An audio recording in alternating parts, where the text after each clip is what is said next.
Welcome to another episode of Lost in the Script TV. How y'all doing? Another week has passed. Hopefully you had a stress-free week as possible, as always. We still got a lot of scandalous Negroes, and the disappointment people have towards these celebrities gets worse and worse every year, don't it? Gonna get to a lot today. A lot of stuff I gotta get to. I want to speak on. Get to it now. Hold on.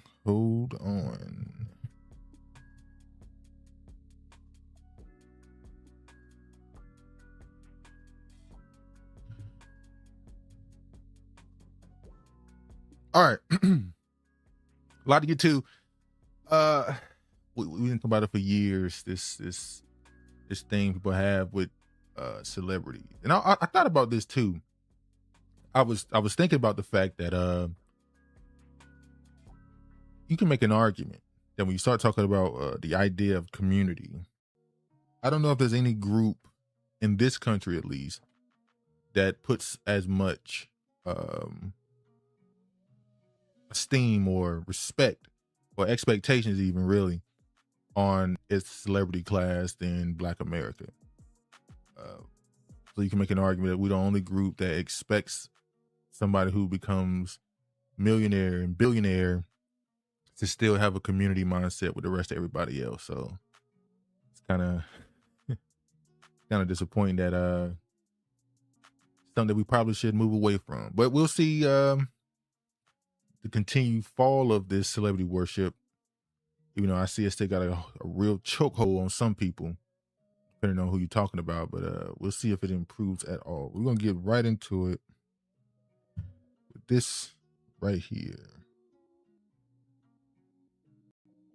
Jay-Z, inside Jay-Z's Yankee Stadium takeover, everything that went down. So if you care to know, Jay-Z hosted 3 nights in the Yankee Stadium for his 30th anniversary of his album. Brought out plenty of guests. It was meant to be a spectacle, had helicopters and stuff flying around, congratulations to him, to all his supporters and people who enjoyed the show. And he got on that stage on night 1 and he did what he always do. He told you exactly who he was on night 1. He told you again. He tells you every couple of years. He tells you in all his albums. He tells you in everything he does exactly who he is. And yet again, after telling people who he is, people still were disappointed. People still were somehow shocked. They still, thought he was just, you had the people that defended him and try to make the argument that, this is only him that's held up to this standard. As always, they try to make this complaint. How you doing, Regina?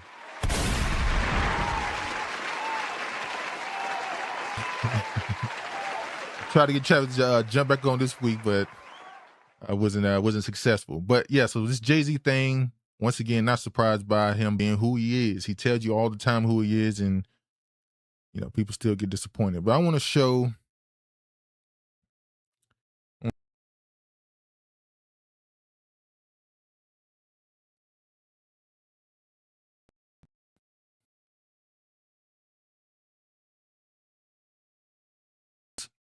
He brought out a couple of people in. Out to Teyana Taylor. Woo boy.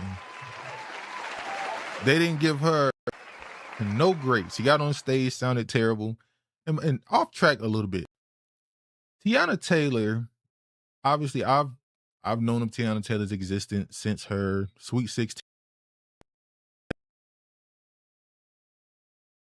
show. That's the first time I ever knew of her. She kind of in my mental notes that much throughout most of her early career. I don't know what she was doing. And the next time I heard from her was a couple years, a decade later, really.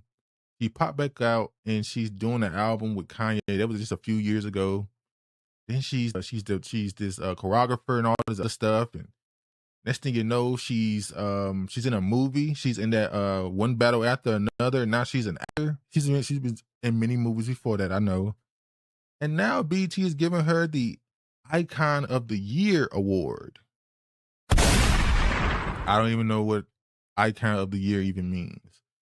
Keep in mind, if I'm not mistaken, I don't even think BET still, to this day, have given Stevie Wonder his Icon Award, by the way. He's performed for everybody else who got an Icon Award. They still didn't give him one. On Cole. What up, what up?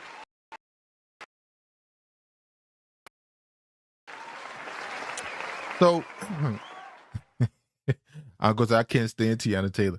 I don't know, man. I think, I'm gonna be honest. I'm gonna be bluntly honest. I think I keep seeing some of her supporters, and this is just people online who have nothing to do with her, but I've seen how she's moved through social media recently, and it's pretty clear she's somebody who wants to be famous. She wants to be revered as much as possible, and she's willing to do whatever to get there. Like I said, that one battle after another performance. I think she don't realize how much that's gonna turn people. That movie itself, I think it won the Oscar for best movie, best picture. I think in the future she's gonna look back at that movie and either she's gonna be somewhere she want to be as far as fame and status, or she's not, and she's gonna look at that particular moment as when the change happened. But anyway, back to this. After all the people who came on stage and performed with Jay-Z, before all of that, he did a freestyle. That's something he's been doing in all of his shows. He does a freestyle, kick it off with a freestyle. But this time, he reminded you again that he's Jay-Z and he is a capitalist.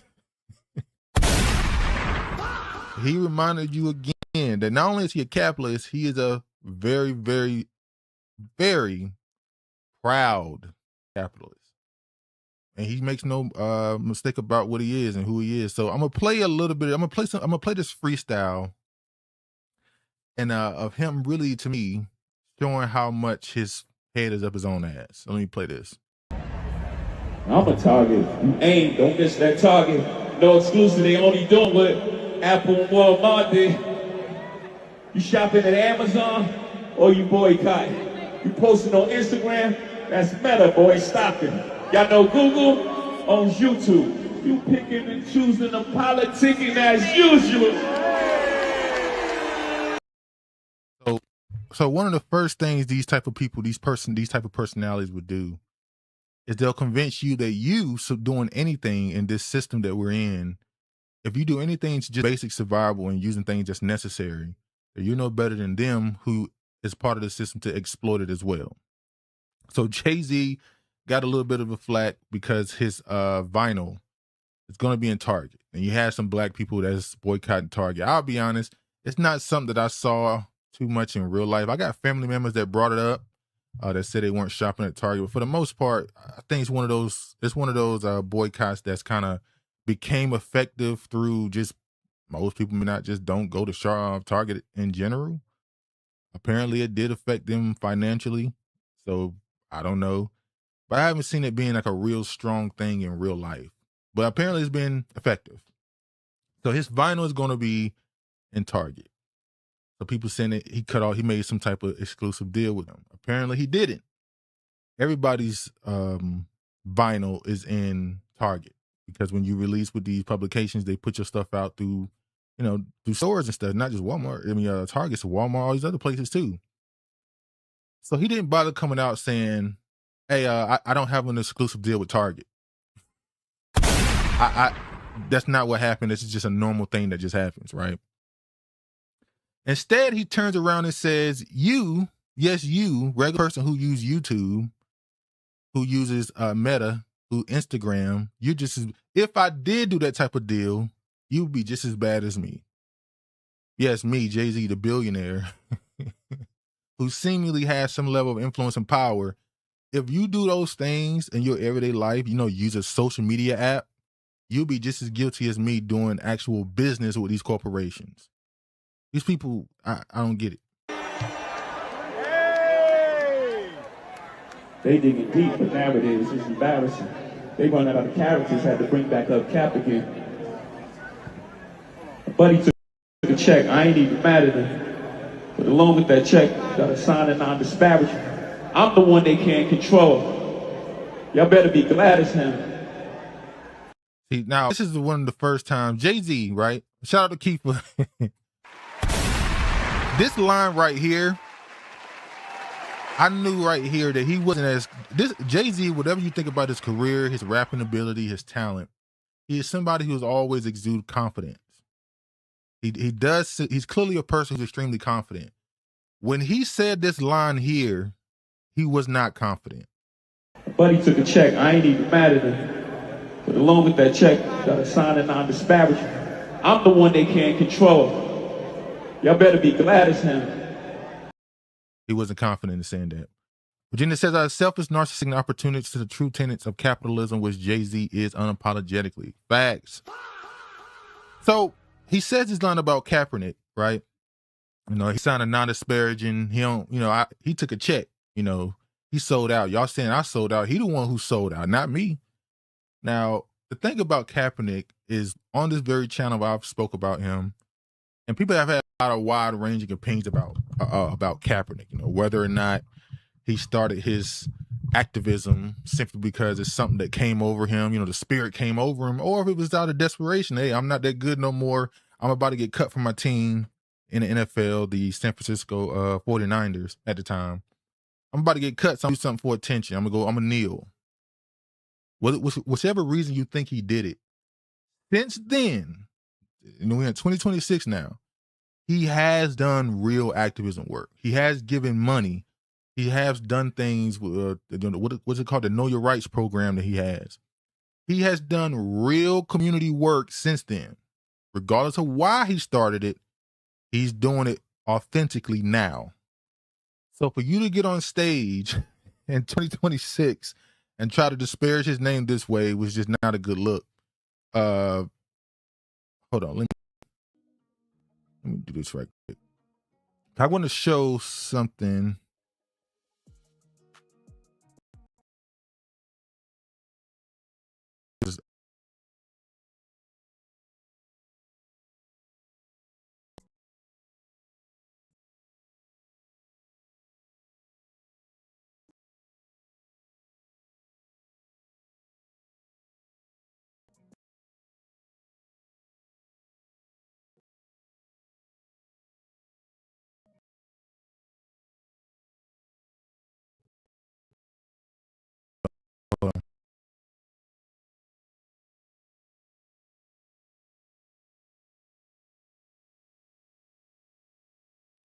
Here, Jay-Z got it wrong with his Colin Kaepernick diss. The rapper claimed the quarterback signed a non-disclosure agreement and went to his article explaining he didn't. Colin Kaepernick reportedly wasn't accurate. The rapper was bringing up the former quarterback during his concert in Yankee Stadium, and the freestyle rapper addressing his critics, Jay-Z Kaepernick's non-disparagement deal when setting a lawsuit in which the NFL of they said that's impossible because Kaepernick came out and criticized them for the alleged what do they call it, the tryout they gave him. He criticized that and the amount of time they're going to give him during the tryout. So that was be considered disparaging. So clearly that's not true. But even beyond that, 2026, you have this Nolan Ryan story, which we're going to get to in a second. Colin Kaepernick, Tyler Perry helped Nolan Wells family after teen's death. I think, if I'm not mistaken, Colin Kaepernick paid for the secondary autopsy of Nolan Wells. So he's doing actual real community work, actual real people. And while that's happening, you get on stage and say that he's a sellout. That was just... Well, we don't believe you. You need more people. And it was never going to go well from him regardless. Because like I said, even before this year, it's been documented things he's done. Jay-Z, your track record has you doing certain things where you're helping people with get out of certain legal issues, taxes and all this stuff. But no offense, a lot of the people you helped has been celebrities. Not all, but a lot of the people you've actually given a helping hand to has been your fellow celebrities, rappers, entertainers. How many times, I'm pretty sure I can find a story, like I said, But when you compare what you've done for them, what he's doing for the everyday person, it really shouldn't be compared. Let me just play some more of it.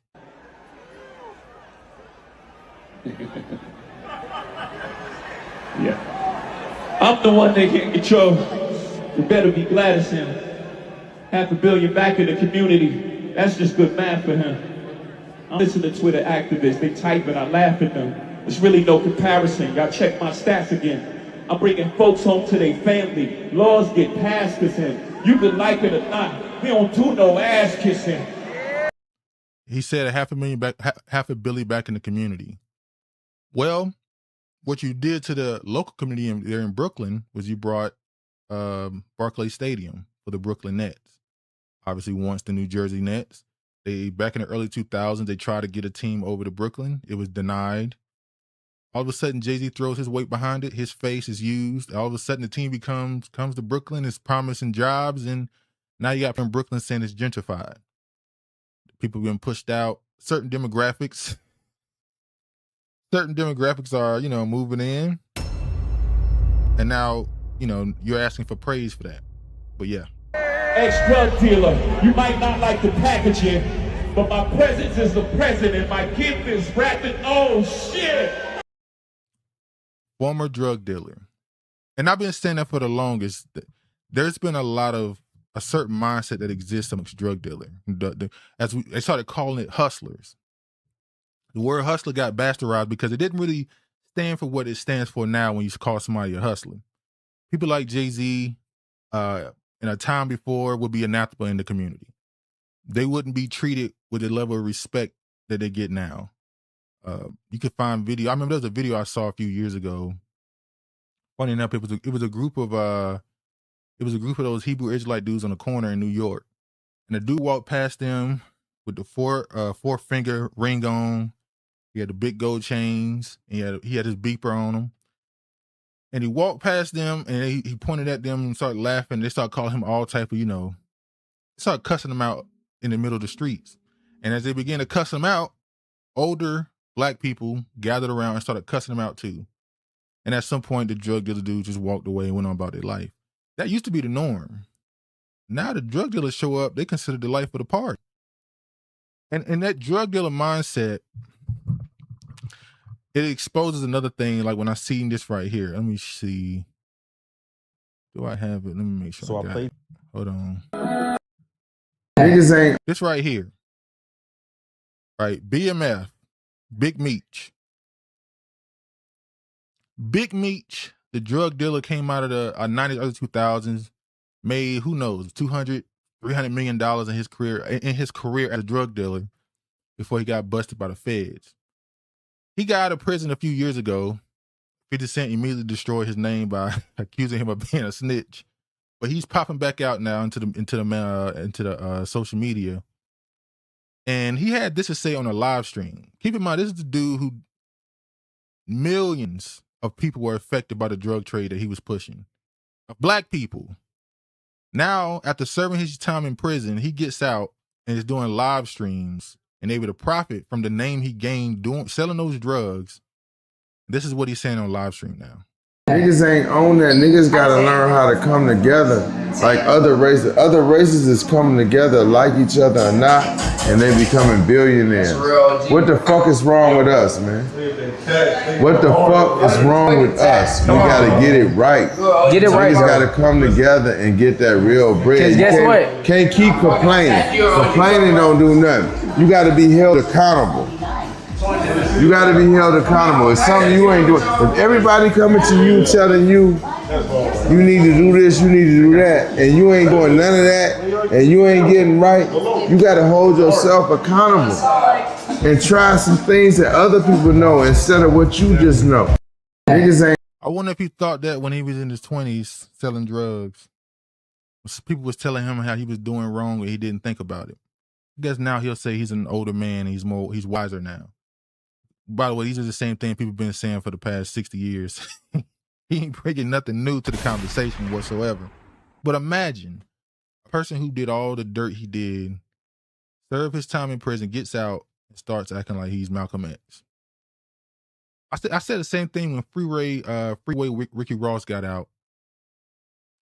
And he had a TV show basically based off of him with Snowfall.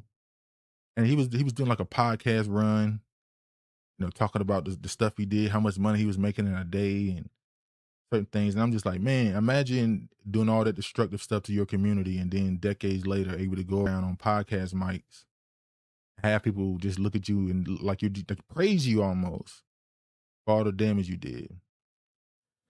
Backwards community, man. It's backwards.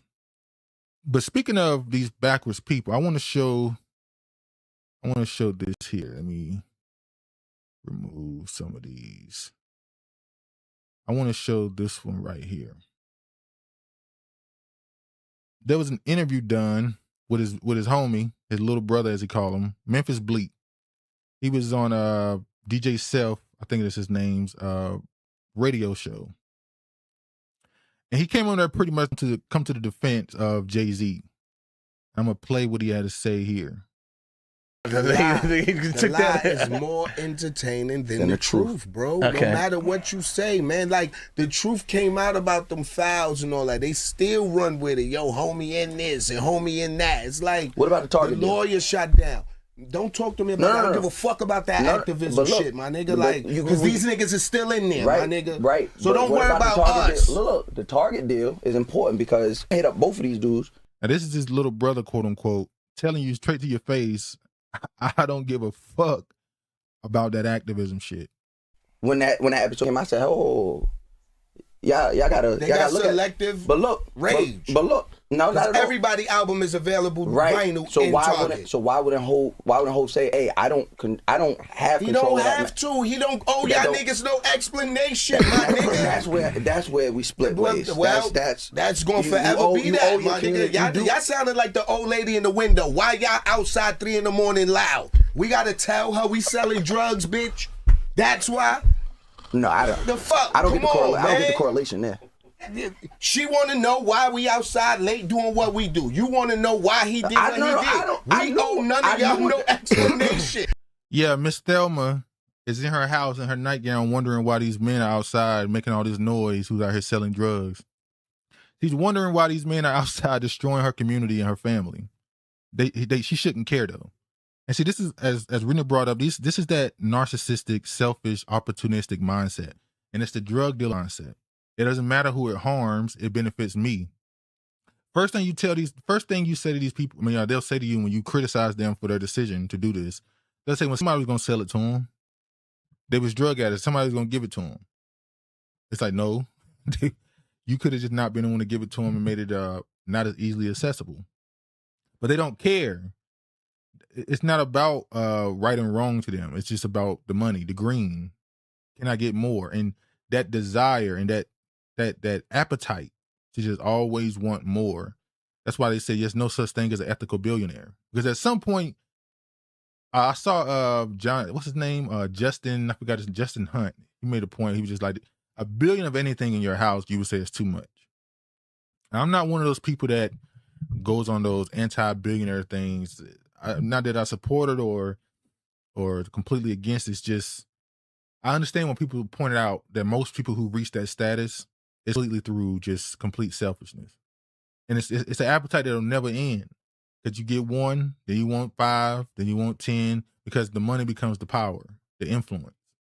And you can never have too much. That's why you got people calling Elon Musk walking around now, they say he's worth $1 trillion. For what? Like, for what? No, the difference is you didn't, unless you paying that old lady rent or whatever case may be. He not paying your rent. Right. The community at large, the community at large support Hov. The community at large supported Hov. You're not paying his rent. Again, the community at large supported Hov. Hov gets to where he's at because the community supported him. First of all, the community know about money right now because of Hov. Right, y'all niggas would still be running around picking boogers, wiping them on the camera screen if it wasn't for Hov and B.I.G. Let's clear it up, man. New York was not talking no money until Big and Hov came out. From a rap perspective. Yes. So you want to talk about money? You got them chains on. You know platinum because of Hov, nigga. That doesn't help the community. It doesn't help. Imagine referring to this man as Hov God. We got cooked, bro. man. Hold on. How that doesn't help the community? That doesn't help the community. How to get money. No. Y'all niggas wasn't worrying about getting money. And shout out to Mouse Jones in this. I don't really fuck with a lot of his opinions on a lot of things, but the level of frustration he showed here was anybody with a brain. Giving credit to a rapper for quote unquote teaching people to get money through rap lyrics. Keep in mind, this man once again rapped about drug dealing, but his motivational music made you want to get platinum chains and foreign cars. So you should give thanks to him. These are the people. And the same person who's saying that he's a leader of the community and he's done all these things, is also has his little brother. I'm not gonna say he said this, even though I think the only reason why he would say this publicly, if he know that he thinks the same way, is telling you that he don't owe you no explanation for nothing he does. But at the same time, when the NFL comes in and whatever you think about the Kaepernick situation, they make a decision and they start looking for a way to clean up some PR they got with Black America, Jay-Z is the one who swoops in and tries to make himself the main character in that. Now he's the one who's controlling the halftime show, making himself a quote unquote leader, but he don't owe you no explanation. Y'all niggas was wearing motherfucking Dickie suits. You was wearing Carhartt jeans. You was walking around with farmer jeans. Niggas ain't teach you how to get fly, go to them board meetings and get that back. All right, now I feel that we're completely different planes here. Yo, yes. Hov didn't teach a demographic in the community how to. And this to sum it up. Memphis Bleek sound like a dumbass here. He sound like an idiot. But it goes to show that having money don't mean intelligence. It doesn't mean you're actually smart. These people were able to use their talents to get the money they earned. I'll say that. I always say people should earn the money that their talents give them. There's nothing wrong with that. But some of these people who are being placed in these, it's just sad. Malcolm X already said this, so we know that we shouldn't be looking at celebrities for leadership anyway. But some of these people get in these interviews and say things. And then the crazier part about it is there are people who are sycophants of Jay-Z who would defend this and say they agree with it. They'll stand 10 toes on how much they agree with it. He's right. Y'all doing too much. The same thing happened when he purchased the company Tidal. Most of the company he purchased, it was a white company. Years went by, they didn't change much of the demographics, honestly. He then came out and said Black people don't support, an actual platform that's willing to pay people. He made Tidal the Black platform there. Numbers may have or may have not went up. Whatever happened after that, he sold it to, what's the guy's name? The dude who used to run Twitter. Jack something, I forgot his name. He sold it to him. So the second you make it Black and push this Black stuff on it to try and get Black people to come support it, you immediately sell it for some money.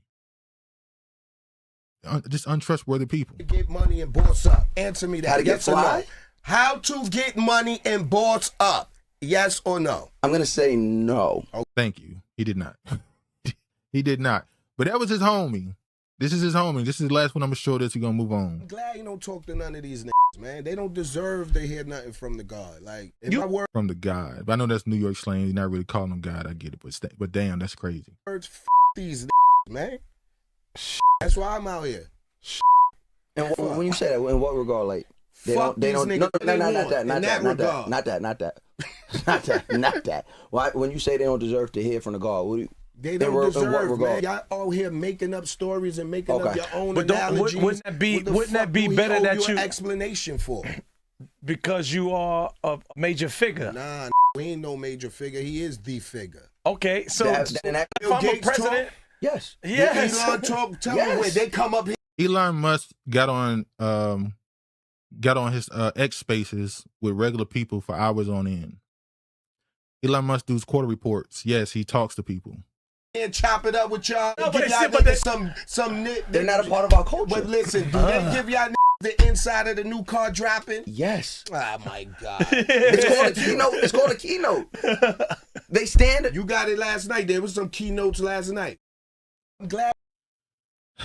I don't know if I consider just a yes man or somebody who's being loyal to their so-called brother, but man, good Lord. The Jay-Z, but the money situation, like I said, I've seen a lot of, in kind of in connection to this. I saw a lot of podcast clips of these celebrities going around saying how, this money ain't really much. And that's part of the thing that's working against Jay-Z now. In the fall of celebrity and monoculture, you're seeing a lot of people that's not willing to sit around and listen to these people say bullshit as much. It's just not as entertaining. I don't want to hear a billionaire get on stage and say, boo-hoo, stop critiquing me.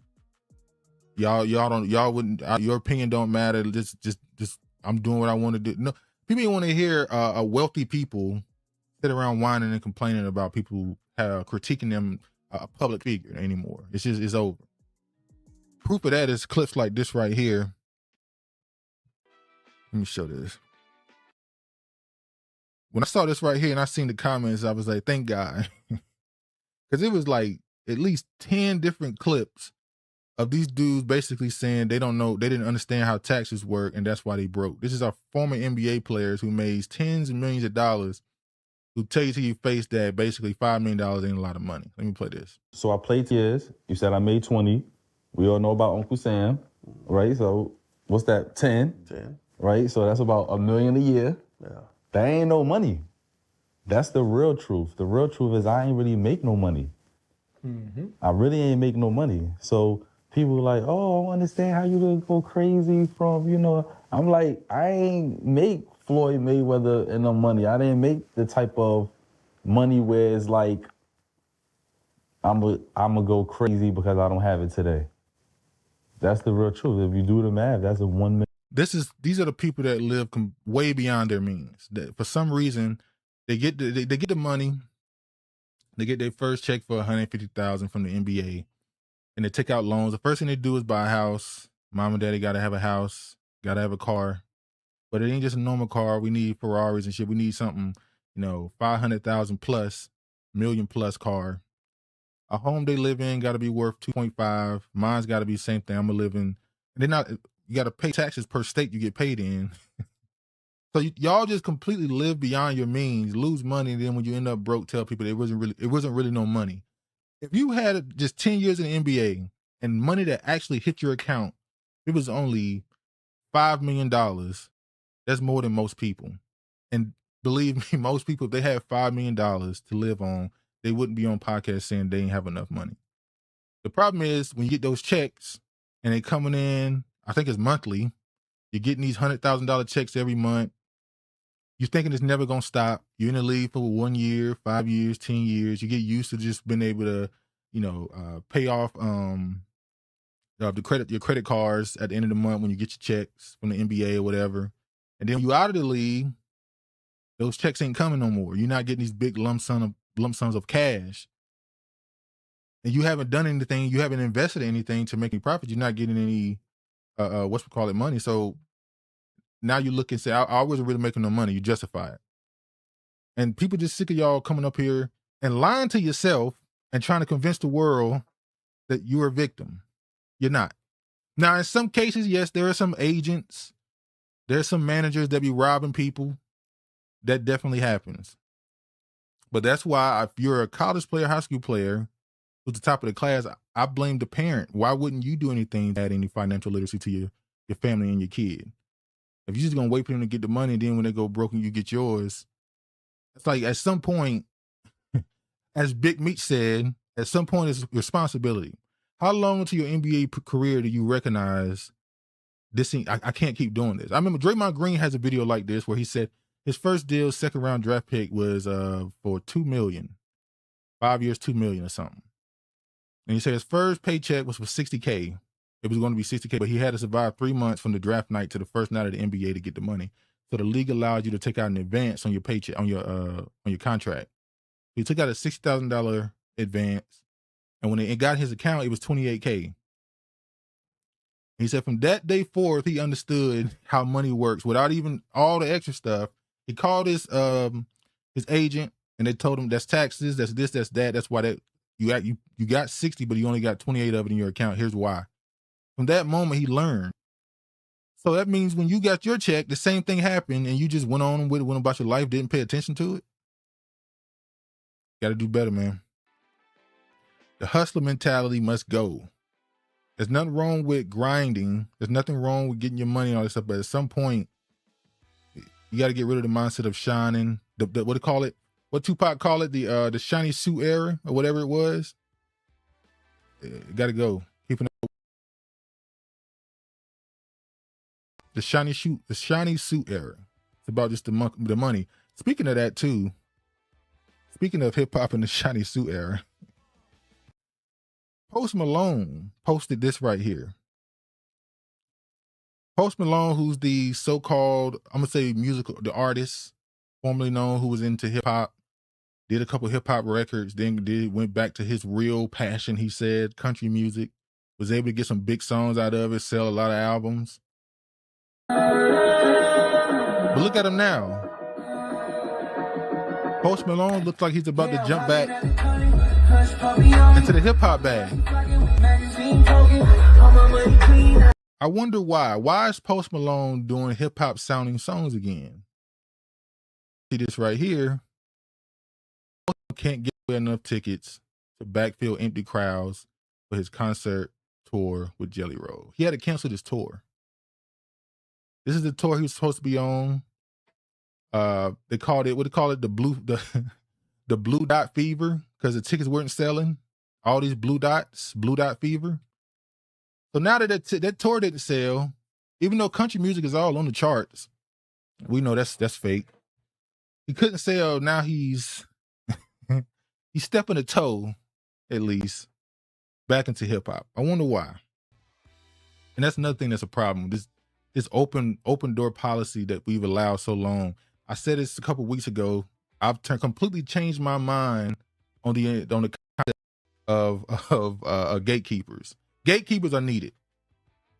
Even if sometimes gatekeepers do some foul stuff because they have they picks. They have the people they want to get in and get through because of some reasons. They try to exploit people in some cases, unfortunately. They also have quality control and they make sure there's boundaries. There's no quality control and there's no boundaries. That's why you get Miley Cyrus can come in, do some hip hop, and then turn around and say this music is too sexual to women, and just start doing country again. Come in, do the music, make some money, change her image from the Disney girl that she wanted, and then turn around and say the music is basically the devil, and go back to her own. All right. You know, that's what they always do, though. All right, I'm gonna get back to this Nolan Wells. Oh boy, Nolan Wells. This story kind of sticking around. I ain't gonna lie, but I'm gonna get to it. Hold on. Nolan Wells. Nolan Wells' phone digital footprints is tamper-proof, attorney says. Let me play just a little bit of this. Significant new developments in the mysterious death of 18-year-old Nolan Wells that we want to talk about tonight. Now, Wells disappeared after boating with friends on July 4th weekend. Days later, his body was found in the water near Horn Island off Mississippi's Gulf Coast. And while investigators have said that drowning appears to be the preliminary cause of death, even though the official findings from the autopsy haven't been released, his family has continued to raise questions, right? Why did he go off on his own? Why didn't he have a cell phone? How could no one help? How could no one notice? Well, today, the Jackson County District Attorney met face-to-face with Nolan's parents and their legal team for the first time. And after that meeting, the family announced that once investigators complete their work, this case is going to be presented to a grand jury. Now, to be clear, that doesn't mean charges are coming, but it does seem to suggest that jurors are going to review the evidence to determine whether any criminal charges should be filed. The family says the DA also made clear that no decisions about possible charges are going to be made until the sheriff's investigation is complete. And there's also another major development, and this involves one of the most important pieces of evidence in this case, Nolan's cell phone. The phone was reportedly with Nolan's friends. The family says that they believe content may have been removed from the device before it was returned. Now the phone is going to apparently undergo a joint forensic examination with both law enforcement and the family's independent experts reviewing the device together. They hope it can provide critical answers about Nolan's final hours. I want to bring in Dante Mills, a national trial attorney. That's the part I wanted to show from this. Now, this story broke a couple weeks ago. This tragic situation that happened. Rest in peace to Nolan Wells. The first story that came out of so the first conversation that came out of this is being the one black friend in a white friend group. And there's been across social media the last couple of years, it's been dozens of stories, you know, a black man or a black woman's only person in a white friend group and how they mysteriously die. There was one with a black woman who had like a sleepover or something with a group of her friends and somehow she died from, I think, alcohol poisoning or something. There was another I saw, there was a black dude who went on a hunting trip. Well, he didn't die, this other black dude. He went on a hunting trip with a group of white friends, and the white friends on the trail ran into another group of white men. I don't know if they was cool with him or not. They had a little argument, and the only person who got fired at, or shot, should I say, was the black dude. So a group of white dudes ran into another group of white dudes with a black friend, and in the whole argument, the only one who got shot was the black dude, but he lived. So these stories been going on for decades. We know about these situations, unfortunately. But the conversation became, how do you raise your children, and how do you try to have any level of input on their friend group? And there's nothing you really can do about this. I'm pretty sure he was an athlete.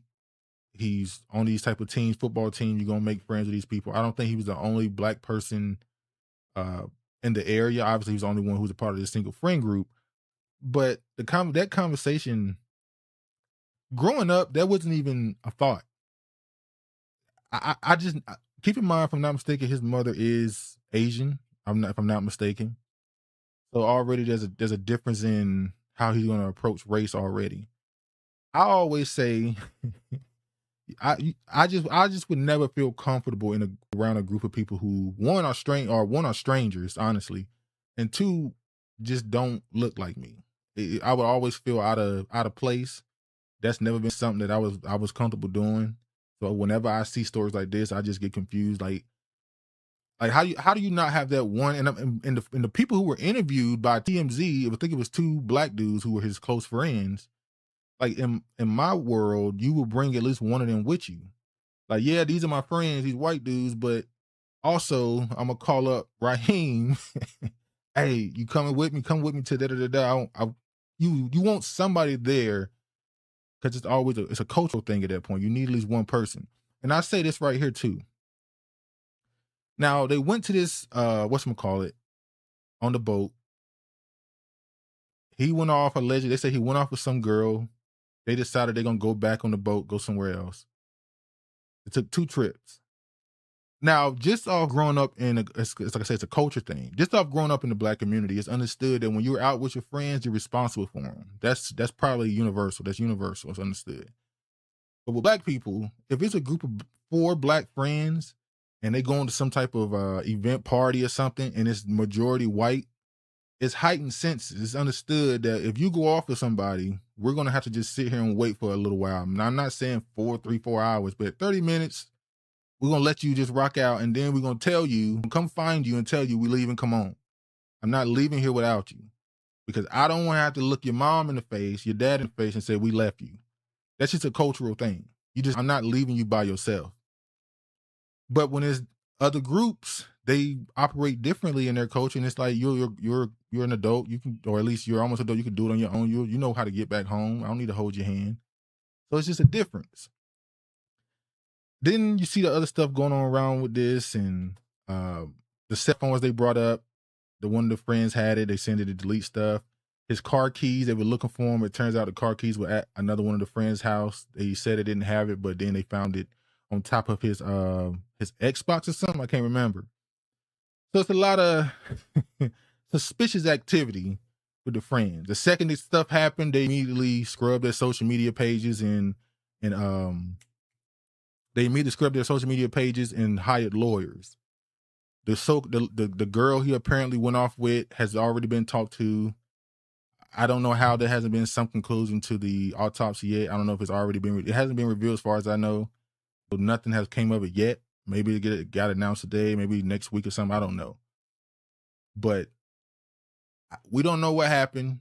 There's a lot of talk about it. Like I said, the main conversation being about friends groups and who you could trust. How they moving is kind of suspicious. Let me play this here. Hold on. The group calling for towing assistance. And is everybody on board in good health otherwise? Yeah. Yeah, everybody talks away. Nolan went to the island in a boat with friends on July 4th. His body was found 2 days later. It's unclear whether Nolan was with anyone when he disappeared. This as the search for answers in the death of 18-year-old Nolan Wells continues. His family's attorneys saying they'll now work side by side with investigators to analyze Nolan's cell phone. So everybody will be able to see at the same time what the cell phone has. Nolan's parents previously said they believe content may have been deleted from the phone. The case will be presented to a Mississippi grand jury once the investigation is complete. The local district attorney telling NBC News that's a standard practice for cases with an unknown cause of death and not an indication that a crime was committed. Jackson County Sheriff John Ledbetter says his team has interviewed several witnesses and is working to get answers for the family. Do you feel like you're getting useful information that's been helpful to figuring out what happened? Yes, sir. We're getting very useful information, and we appreciate the public coming forward with what they've had, and we don't want them to be hesitant. Today, the family met with the district attorney for more than an hour. It was just a meeting where she talked about the process. She didn't tell us any information about the investigation. We're trying to get to those answers. As tonight, Nolan's family prepares to hold his funeral next week. He would not want us to be sitting around crying and eating, and so what we're going to do is kind of have a party to celebrate him. Tom, the mom, I'm going to say this too, because I'm not going to give too much opinion on this case until after more come out. I'm going to say this, though. The mom is very... Something is off about the mom, I'll be honest. I remember one of the first things the mom said, it might have been the dad too, or I don't know if it's his dad as well. One of the first things they said is they don't think it's about race, or they don't know if it's about race, and that all they want is the truth. That seems that's a good thing to say, to stand the course or whatever. Like, rub some people wrong. Uncle said, this is why I'm racist. Save a nigga, lay a cracker. The mom has been moving a little. Now, she could just be moving in a way where she don't want to cast blame on anybody. She don't want to put any speculation out there. She just like, I want the truth. I just want the truth. I just want to know what happened. So that if anything comes out that's suspect, then you go in. You know what I mean? So I'm going to give it that grace. I'm going to wait to have a real full breakdown of this until after the office is revealed. I'm going to just leave it at that.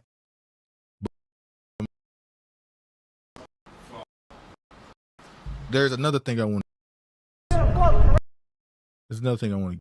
hear from.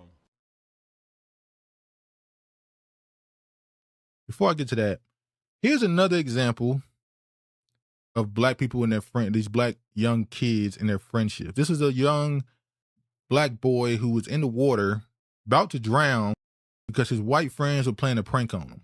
Let me play this.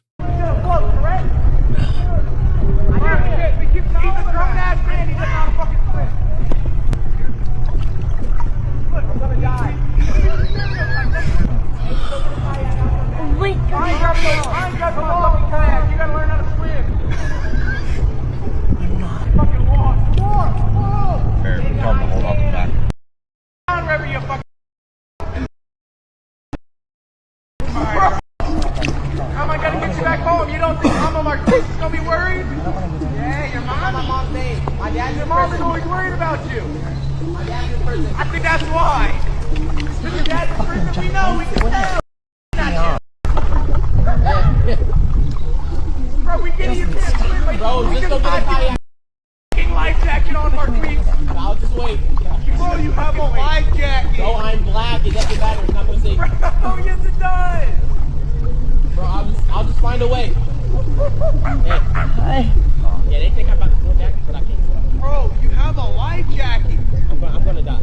Standing right Hold on. You have to go. I'm just trying to get over there. We taught him how to swim. Oh, so I'm just like, hold on. Here if you want. Yeah, I might. You won't drown. You won't drown. You're not gonna drown. There you go. Thank you. What's your name? Huh? What's your name? Oh, my name is Marquise. But everybody calls me LeVar because I go to the Denellen. Are you okay? Are you okay? Are you okay? Yeah. Okay. I was okay getting over here. And they think I'm about to swim back. I can't even swim. Good job right now. Now, that's all I need to show. They end up helping him to the other side. Now, I can tell by the jokes that he was allowing these little white kids to make towards him about joking about his dad being in prison. I don't think he actually is. And then he says, well, we know, we can look at you. And the other stuff he said, I could tell he one of those kids, unfortunately, that grew up around probably a majority white people. So he thinks these little jokes is funny now. Now, in this scenario, it starts off as a joke, and at least this right here ended maybe in a better way, but how quickly this could turn bad. What happens if he does go in the water, panics, goes off, they still over there high laughing, and then he drowns? Even know those aren't his friends. Because he's so used to these little racist jokes they give him, he thinks this is just another prank. It's no big deal. Now, I don't think this is the same thing that happened to Nolan Wells, but it just goes to show these people, they're young, they don't know quite yet. Maybe when he's older, when he's in his 20s, he'll look back at these type of moments and go, those dudes weren't, they weren't very good friends to me. But yeah. Now I want to get to this part right here. And this is no longer really about Nolan Wells and his family. This is not about him no more. This is about Al Sharpton and Benjamin Crump. Okay, so I don't need to play this right. I just want to show this here. So Al Sharpton, when he was at the UN for the Ghana reparations thing, Benjamin Crump made a comment in a jokingly manner. He says, the Black America's Attorney General over Jesse Jackson since his passing. So that was their way of establishing a position and influence in Black America. Now, Jesse Jackson's been, Al Sharpton been around forever, so it's not really the same for him. I've been calling Benjamin Crump an ambulance chaser for the longest. Now, regardless of your opinion on the, say, Carmelo Anthony case, right? Where people say when he did kill someone, he overreacted, it should be a punishment. And you go, well, damn, is it murder? Should it be 30 years? And his case has been, his new lawyers are trying to get that case looked at again, so we'll see what happens with that. But they didn't mention Carmelo Anthony once. They didn't mention him. And I saw a lot of people saying it's because they need a body. They don't come out and start trying to be a help to these families unless somebody dead. I think the last time I seen Benjamin Crump supporting a person who was actually alive was that what forgot his name. It was that Amazon driver whose truck got shot at by some racist white dude. I don't know if the person was a male or female. The person whose truck got shot up. That's the last time I seen him around a person who was alive, who he was supposed to be representing.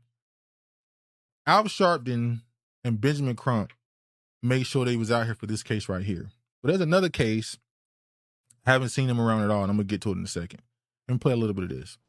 I want to let me say at the outset that when I received the word of what happened to Nolan and began hearing what was pieced together, it is clear that this situation must have the most thorough and objective investigation to lead to justice.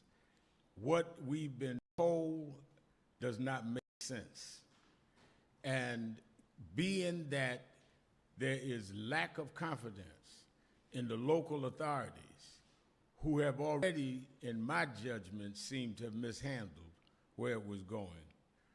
Because to just immediately, before a week time, saying there was nothing done wrong, when we hear that this young man was engaged in some kind of argument that was on tape, that his cell phone and keys ended up with one of the people that were there on the island and got away. He was one black with 3 young white men who happened to end up with his phone, happened to end up with his keys, then there's just too many questions that they should not be closing the investigation. So that's what Al Sharpton had to say. I just wanted to play that part. But there's another case that Al Sharpton has no questions for. I don't even know if he's ever mentioned this story. I might be wrong. I don't know if he's even mentioned this story. And it's been a story for the past, 4 years or so? It's this story right here. And many of you might remember this story. This is the story, if you remember, of Jason Roger Pope, DJ Kid from South Carolina. Some expected the electric chair, but white South Carolina DJ gets off with reduced sentence after pleading guilty to sex with nearly 700 underage black girls. Let me say that again. He gets off with reduced sentence for pleading guilty to sex with nearly 700 underage black girls. They didn't call it molestation because they were underage. A major sex trafficking case that languished in South Carolina court system for more than 4 years concluded anticlimactically last year that the 46-year-old white disc jockey received a reduced sentence after pleading guilty to 13 felony charges of having sex with children, including hundreds of underage black girls. As part of the deal with prosecutors, Jason Roger Pope, once known as DJ Kid, confessed in August 2023 to 5 counts of sex trafficking of a minor, 5 counts of criminal sexual conduct with a minor, and 3 counts of criminal sexual conduct, according to South Carolina's Attorney General Alan Wilson. But instead of Pope being sent away for the rest of his life, Judge Brian Gibbons suspended a 30-year prison term to be defended in favor of 19 years behind bars, which was a far lighter punishment than prosecutors initially desired for the man who admitted to prostituting and having sex with 693 underage black girls between 2017 and 2019, while intentionally infecting at least one of the young victims with HIV, prosecutors said. So on the mainstream level, I've seen not one of these people mention this case. And keep in mind, this dude, Jason Roger Pope, has pictures with celebrities. He's not just some nobody. Let me see if I can show some of these. Hold on. Out of all the stories,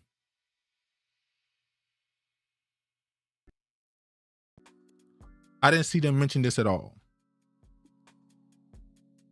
Let me see this. Hold on.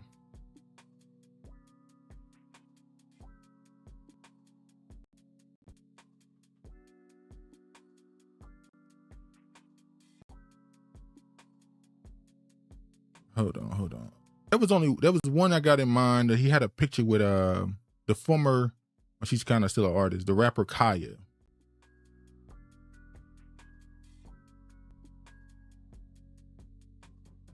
Remember, I saw this. Let me see this right here. Let me show y'all this. This is what somebody else had to say. They said, the Black News, they said the Neanderthals mentality. I still can't believe the CIA sent him to the hood to infect 693 women with AIDS. The CIA didn't send him.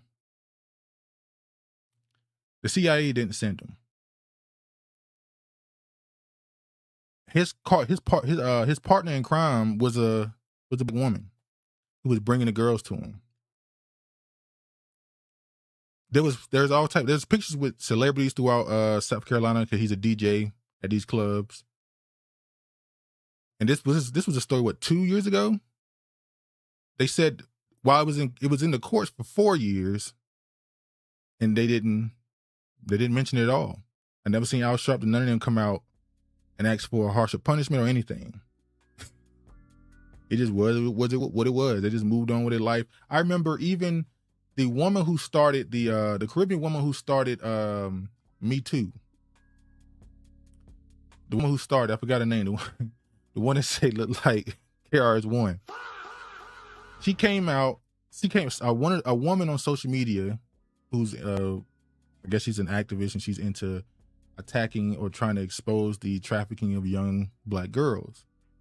He asked the woman who founded that Me Too movement, hey, can you speak about this case in South Carolina? This case with 700, what this man said, he says out of his mouth, that he messed around with 700 underage black girls, and apparently he has HIV. You gonna talk about this story? She said, "It ain't my job to go after white men."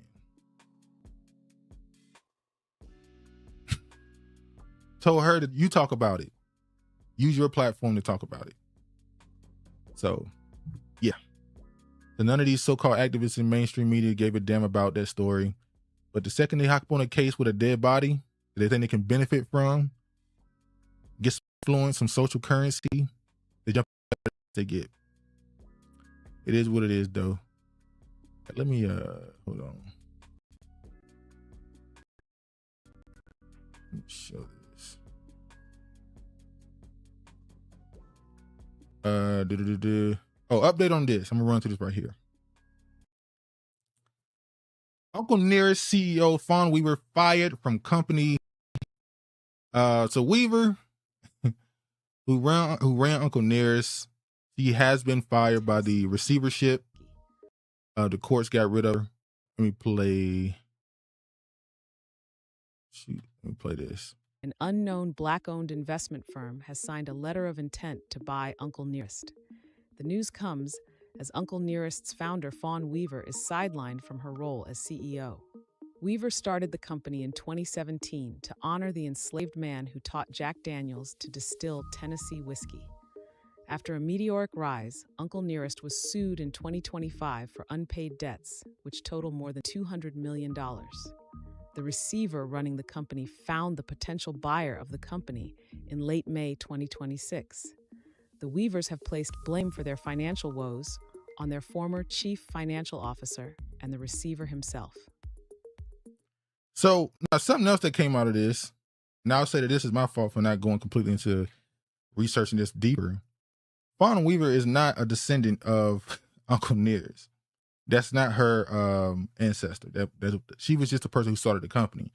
The actual descendant was Victoria Butler, from this woman right here. This woman right here is the actual descendant who gave the okay for her to start the company. So she's been put out of there.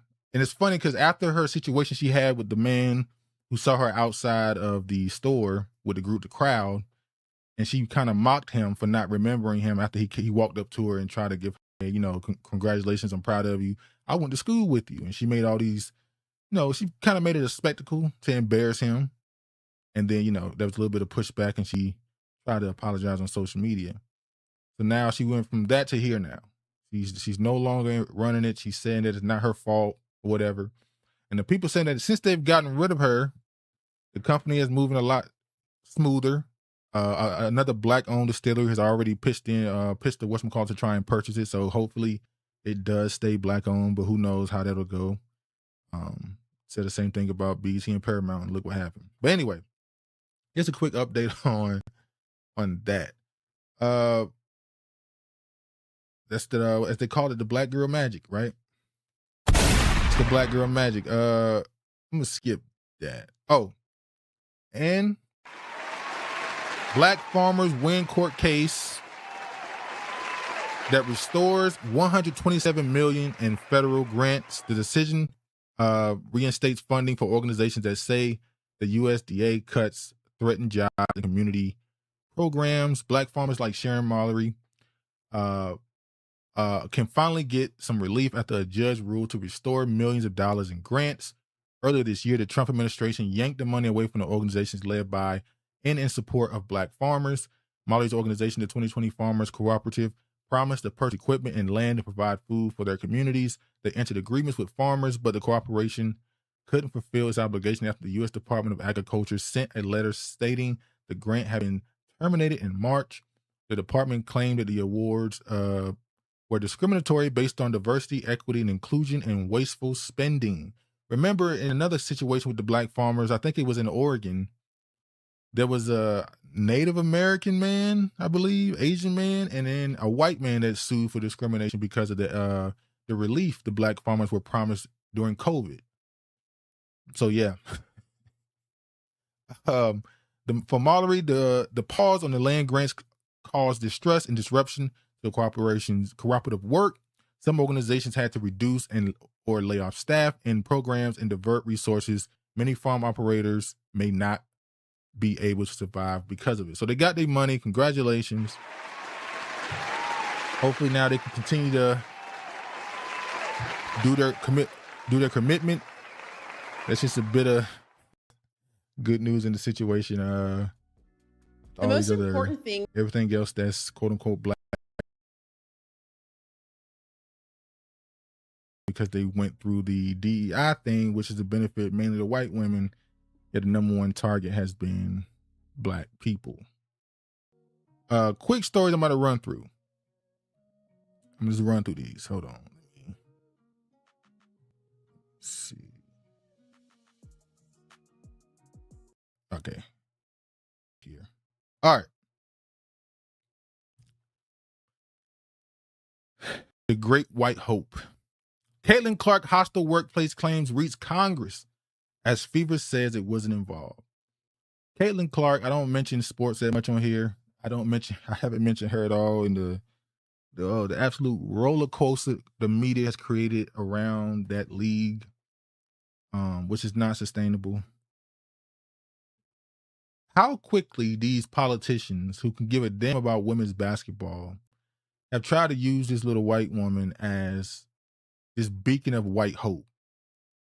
Now today, or her last game, if I'm not mistaken, she had a pretty good game. But before that, she's been playing terrible. And the media has went so far as, sorry, not the media, politicians have went so far that they're going to Congress to make them do something about the WNBA because they're saying she's being bullied, harassed. She's not being treated fairly in the league because she's playing trash. So the person who was supposed to be this big star that they was going to push and promote a lot of politics behind, he's not playing up to par. So they try to find a way to get an advantage, as they always do. The Caitlin Clark controversy has officially reached Capitol Hill after 11 members of Congress sent a letter to the WNBA commissioner, Kathy, accusing the league of failing to protect players, particularly Clark. The NFL Fever made one thing clear: they weren't involved. Our organization nor Caitlin have had any interaction with anyone in congressional group, and we are unaware of their letter, the Fever said in a statement released through reporter Chloe. All I'm going to say about this is I noticed it, certain movies coming out, but I definitely noticed it during the World Cup, right? When the World Cup first kicked off and you saw all these tourists in the country and they started doing their traditional celebrations, I saw how white America, should I say, reacted to that. Whether it was the Norwegians, whether it was the Brazilians, mainly the European people and their cultural traditions were getting constantly highlighted on television, constantly highlighted through clips on these platforms. And I said, they know that it was meant to reach a certain audience. And then you look at the music charts and it looks a certain way. It's a bunch of white pop artists and white country music artists. You know, even though the songs that's put out by the black people is streaming more, the radio play is going to the white pop and country artists. And that's what the point of Caitlin Clark is. She's the great white hope. She is now the face in sports, at least women's sports, of the celebration of white athletics, if you will. And her failure is a negative to the things they're trying to push. So you see right here, Kareem Abdul-Jabbar came out and had a quote. He said, Clark is very good, possibly even great player, but calling any one player in the face of the league, absent the sort of on-court and cross-platform dominance of Michael Jordan or LeBron James, is an insult to an awful lot of great players. So basically saying she ain't good enough to be considered part of no face of a league. And it's so bad where the white people begin to attack Kareem Abdul-Jabbar, one of the 5 greatest players in NBA history, who's won at every level. It's turned into a complete. This is like the fever pitch at this point. It's reached a point where it's crossed over completely because they've been lying a lot in their language. They've been finding a way to hide their slick talk and just try to act like they're keeping it sports. But now they've completely crossed over at this point and said, F it, we're just going to be honest about how we think. And it boiled down to this right here. I'm going to play this right here. and why I say this is not sustainable. This is Caitlin Clark, a foul call that she wanted didn't happen, and look at her reaction. Now, I don't know if you watch sports, but you should know when a player gets in a referee's face and yells and throws their hands up, it is called a technical, and they probably can be kicked from the game. Because the mounting pressure from her audience is so loud because they want her to have an advantage on the court, she was not given a technical, which only hurts her because now she looks like she's being protected. It's over. Like I said, I don't talk about her much, but it's funny seeing white America try and push their athletes at this point. Like they don't like the guy Cooper Flagg. But Cooper Flagg is an NBA player. He won Rookie of the Year, but he's dating a biracial girl, so that they don't support him. They don't support that type of white. Luka Doncic in the NBA, he's foreign. He's from Europe. They don't really want to support him either. So that's what I noticed during the Olympics, how they was trying to get the white people to adopt some of the European cultural, football, soccer, cultural things. And at some point, it was like, no, we're going to do our own thing. Of course, America didn't go far. They ended up getting booted out of the competition, and now nobody gives a damn, but yeah. What's this? Hold on.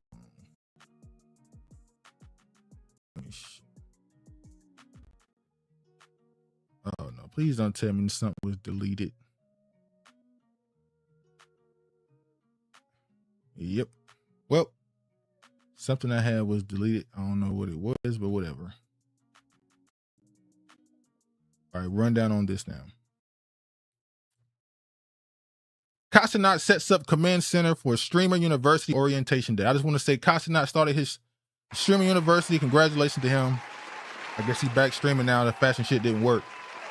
But in the midst of him accepting people into his university, there was a particular group that got angry, that felt like they were excluded unfairly. Going back to... It was once again, as always, the Hispanics. The Hispanics were angry. They were saying that he's only allowing quote-unquote black people in. Cenat is Caribbean. I think he's Haitian and Trinidadian. But he didn't choose as many Hispanics or really any other race. He was choosing a lot more so-called black people. And so the Mexicans got mad. They made posts across social media accusing him of racism, excluding them, being unfair, saying how they're going to have to start their own, which is like, yeah, you should. But a lot of the critique towards the Hispanic streamers was that they say the N-word too much. Like, we can't put y'all on the platform of Streaming University. Y'all a bunch of Mexicans that keep saying the N-word. Y'all won't stop saying it. People keep telling you they don't like it. They don't want to deal with it. Nobody want to deal with that. So it's y'all's fault. What up, Craig? He said, wasn't they also going around with the black fatigue narrative? Yeah. There was during the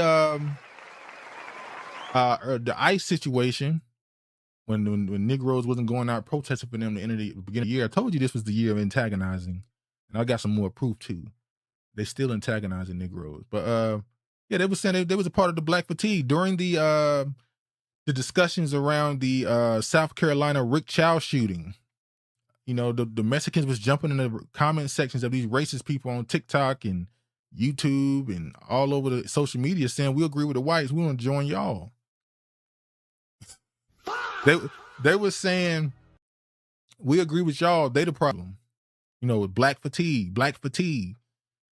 And now they begging this Haitian Trinidadian dude to, you know, platform them. Let me show you what he had to say. It says, a 44 Votto says saying the N-word isn't racist, and the Mexicans are allowed to use it. He ain't asking, he telling, by the way. Going back to a lot of the different haters against the Mexican community, bro, that were literally happy. They were literally happy that fools were unsucceeding. Look at this. Hispanic creators didn't get into Streamers University because y'all are openly racist on the internet. That's your First and foremost, I want to say this, bro. I know that there's a lot of different people that are calling Hispanic influencers racist. Where's the racist part at? Like, do you guys know that saying nigga is not racist, right? That's not racist. Like, I understand there's one thing saying the word that Mexicans Probably shouldn't say it. But saying nigga is not racist, bro. Like, I don't even know where people are getting that from. Like, Mexicans are not, they do not tend to be racist. Like, if I say nigga, bro, it doesn't make me racist. So I gotta get that one out the way. So, and I'm gonna say this too, because I saw a lot of the people from California. They was like, why do black people in California get critiqued like this, like New York, basically? It's because y'all have given such grace in, good Lord, New York, California, and certain places. Y'all have given such an open lane for these people to disrespect. And when people from other regions try to regulate, they lean back on, well, they okay with it. Like, if y'all haven't noticed how different they moved in the last 3, 4, 5, 6 years, because they outnumber you now, y'all still don't see it. You still got Negroes getting on social media saying, nah, man, Mexicans, they cool, man. They cool. Man, we got stories of them trying to firebomb people. We know how racist they can be. They've outwardly said it. They got podcasts too, by the way. They got podcasts and podcast clips going around of them speaking honesty and truth too. But y'all always want to let these people in. Once again, no boundaries, no gatekeepers in anything. The gates thereof, language. There's no leadership. And the second somebody try to regulate at all, they get cussed out. You can't even try to be a person who hold boundaries in damn what do you call them? Black social media chat groups, whether it's on Facebook or anything. It'll be a group called Black People Food, something. And it's a bunch of black people in there sharing recipes or something like that. Next thing you know, it'll be somebody who's not black in there, white, Mexican. And the black person will say, hey man, you're not supposed to be in here. And the other black people will tell you tripping. The space that's meant for black people, if you try to keep it black, they'll tell you tripping. That's how far it's fallen at this point. Just regular little groups on social media that don't even mean shit. You can't even regulate in there. And we know about the whole invited to the cookout thing the last however long that people been trying to get up out of that. But it's just a sickness. It's a mental illness that has been impacting our community. But yeah, the Mexicans said let them in, and they're gonna keep saying nigga about it. Moving on to this, I want to show this. The Haitians, unfortunately, the Haitians are still talking crazy. I got a lot of love for the Haitians, man. A lot of stuff they've been through, a lot of empathy for them. But now they're saying the U.S. economy gonna bottom out without them. Let me play this.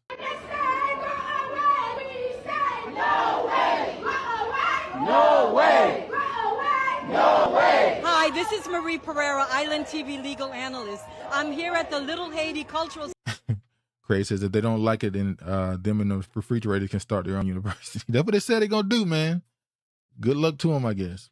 Center, where hundreds and hundreds of Haitians and non-Haitians are gathering together to see what can be done to stop the termination of TPS. My hope is that our conversations today will get the individuals who have the power to make change to sit down and reconsider these decisions. Amazon's not going to function. Walmart's not going to function. Publix is not going to function without Haitians. We need to make sure that our corporations understand the value of Haitians, especially in Florida. People. That rant right there was the craziest thing I've seen. I saw a post, a YouTube clip where Tariq Nasheed was talking to a Haitian person. And the level of delusion, the person said that Haiti has 20 million, there's 20 million Haitians in America. They said it's 20 million Haitians in America. And luckily somebody else on the thing said there's not even 20 million Haitians on the planet. So how the hell are there 20 Haitians in America? I think a lot of these people from these other countries that have been coming over here for however long, and they build these enclaves inside of the black community and call them Little Haiti, which is gentrification, by the way.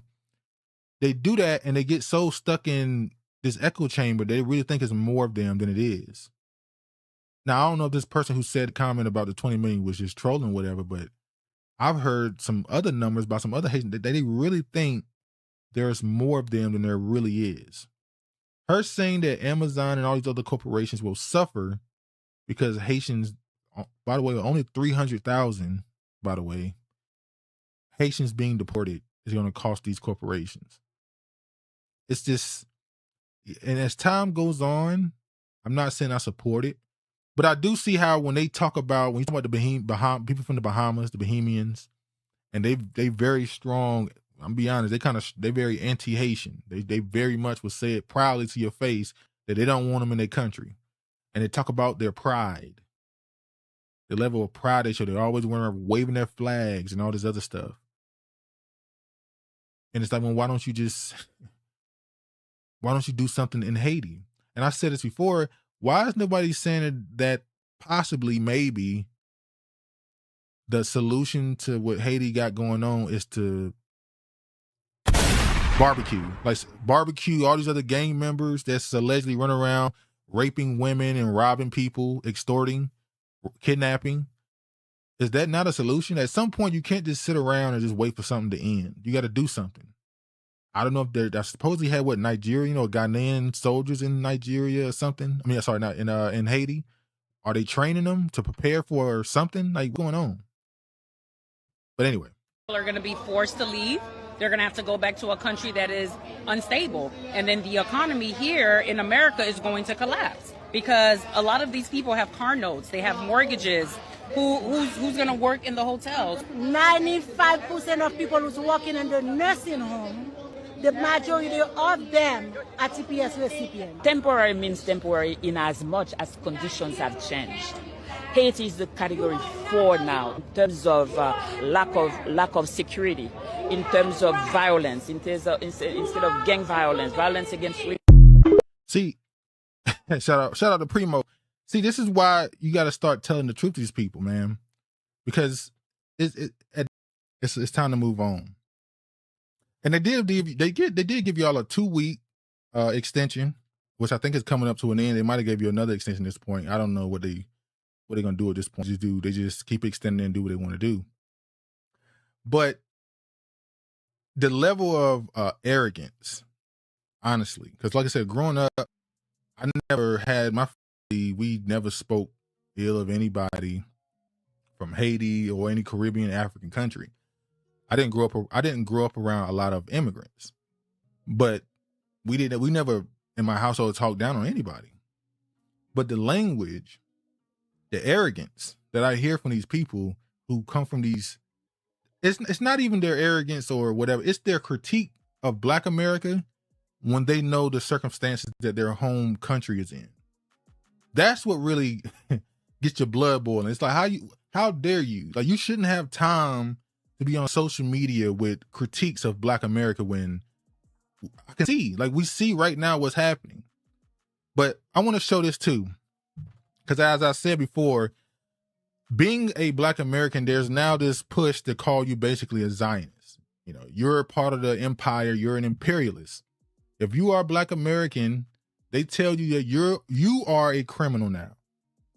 It doesn't matter that your people were enslaved. Some of your people were enslaved and forced here. It doesn't matter all the stuff they put your people through for the last couple 100 years. That doesn't matter. In 2026, you're not doing what you were willing to do in the 1960s. That's why you see these people that have all this, these foreigners that have all this praise for people like Malcolm X.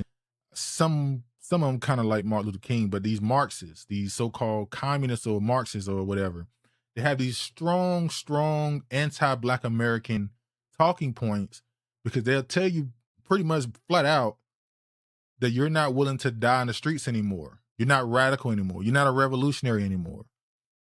Because your job as a Black American, because the only way, when you talk about these, whether it's the Pan-African view, whether it's the Marxist view, the only way this country is supposed to be destabilized and destroyed, it has to be at the sacrifice of Black Americans. I said this years ago. If you listen to the rhetoric, if you listen to what these people expectations of you, you have to be sacrificed. And the fact that you're not, they say that you're comfortable, the fact that you're able to have a job and live somewhat comfortable in a home and raise your family, then you're benefiting from the system. So you're no longer a quote unquote ally to them. And they'll tell you flat out, I hate you. So this guy right here, one of these Marxists, he said, people aren't anti-Black. Now this is a Pakistani man. If you know anything about Pakistan or those South Asians or Arab, whatever you want to call them, you know how they are known, Muslims in general are known for treating the so-called darker people, melanated people throughout the Middle East. But let's just see what he's saying. He said, people aren't anti-black. They're anti-American. Muhammad Ali was the most famous man in the 20th century. He gave up 3 years of his peak in jail for his solidarity with the GS. Civil rights leaders were heroes to everyone, but that's the past. They were replaced by Obama and company. Now, if this person did any research, they would know the first election of Obama in 2008, where he got all that support, was very much extinguished by the time we got to 2012. He did not get nearly the same support. It was more than everybody else. I'll submit to that. But he's not nearly seen the same way by especially the younger demographic of black people as the older ones. Now, he went on to say, and how does hypothetical, by the way, Arab anti-blackness even affect black Americans? Islamophobia kills us by the millions. What does anti-blackness in the Middle East or South Asia even do to black Americans? The fact that they're slaves there still in 2026. I've seen videos of Africans going to the Middle East for work and literally being treated like slaves, like beaten up with whips, forced into harsh labor. They don't work hard, no hands cut off.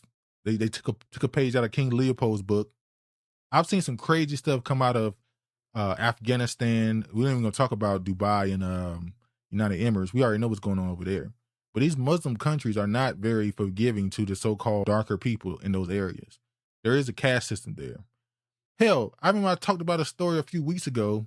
A Palestinian woman took her black American friends to Palestine.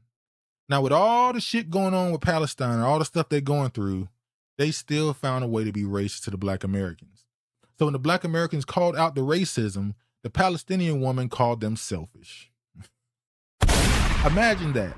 Imagine going to a country to try and show solidarity with them, and they turn out to be all the stuff they're going through with the IDF raping, pillaging, robbing, kidnapping people left and right, shooting children. You still found it in your heart. You still found it in your time to be racist to black people. Hell yeah, I don't give a damn no more. That means you so far gone. Like, what are we talking about? And you see here, it's like crying about anti-Semitism. They be doing a lot of that comparison to those people. And there's a spiritual reason why they're doing that, but I'm not going to get into that. It says, I'm trying not to get into this discourse, but keep popping up. It's like Jews saying, don't conflate us with Zionists or Israel, when we are always allowed to say black Americans are American, and we are supposed to separate them from Americanism. So Martin Luther King, Malcolm X, and all the civil rights leaders were American. They never planned on leaving the country. The entire push for the civil rights movement was to try and gain access to the economy. Yes, they definitely used the sentimental fact of, I can't use the same water fountain. My feet hurt. I don't want to have to use a different form of transportation. I don't want to have to drive 10 miles to the next diner. They use a sentimental aspect, but the real push for the civil rights movement was to be a part of the money, get to the money. But if you just being honest and say you want to get to the money, the white people would not have supported it as much. So the same way you have these critiques for the current batch of black Americans, you should definitely have for those people too. Their entire push was to gain access. The same access they have or somewhat have now, you're now judging them for. But anyway. And I've been on it for the longest with these so-called Marxists and their critiques of black Americans. And these people are from Pakistan, Argentina, Australia. I saw some Europeans, people from damn the Netherlands and stuff, had the audacity to call black Americans Americans. You know, the KKK, American with 3 Ks. The term that black Americans created as a critique to the government, they're now using it against black Americans. The KKK was founded directly to attack black Americans. These people are insane. But anyway, let me show this.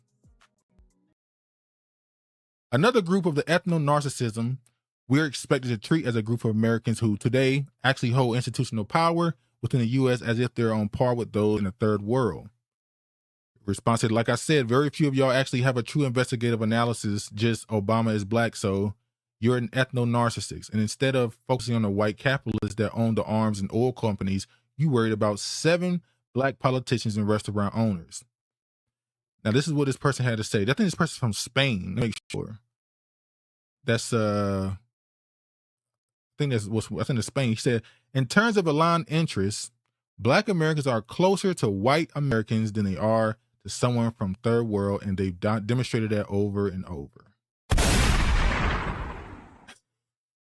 Black Americans are aligned with white Americans.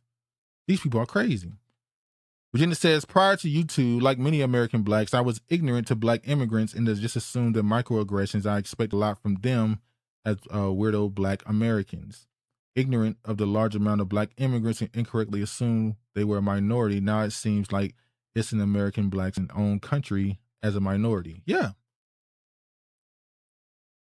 But these critiques are not shocking anymore. Like I said, once you see this stuff, none of this stuff is shocking anymore. These people are very they're jealous. Let's get to the root. A lot of these people look at it like, look, as America is the devil. The U.S. government has done heinous things to every population on the planet. The West in general, these people are the devil. But because of the wealth in this country, people consider it lucky. Like if you look up the percentage chance, like a lottery, to be born in America, it is equal to winning the lottery, literally.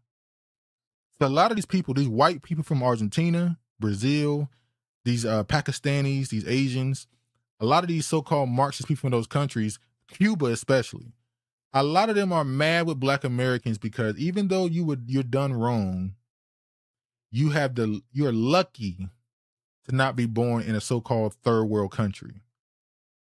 It's really a situation where you're expected to always be suffering. You're not supposed to be comfortable. If you're a black American, you're comfortable, you're doing something wrong.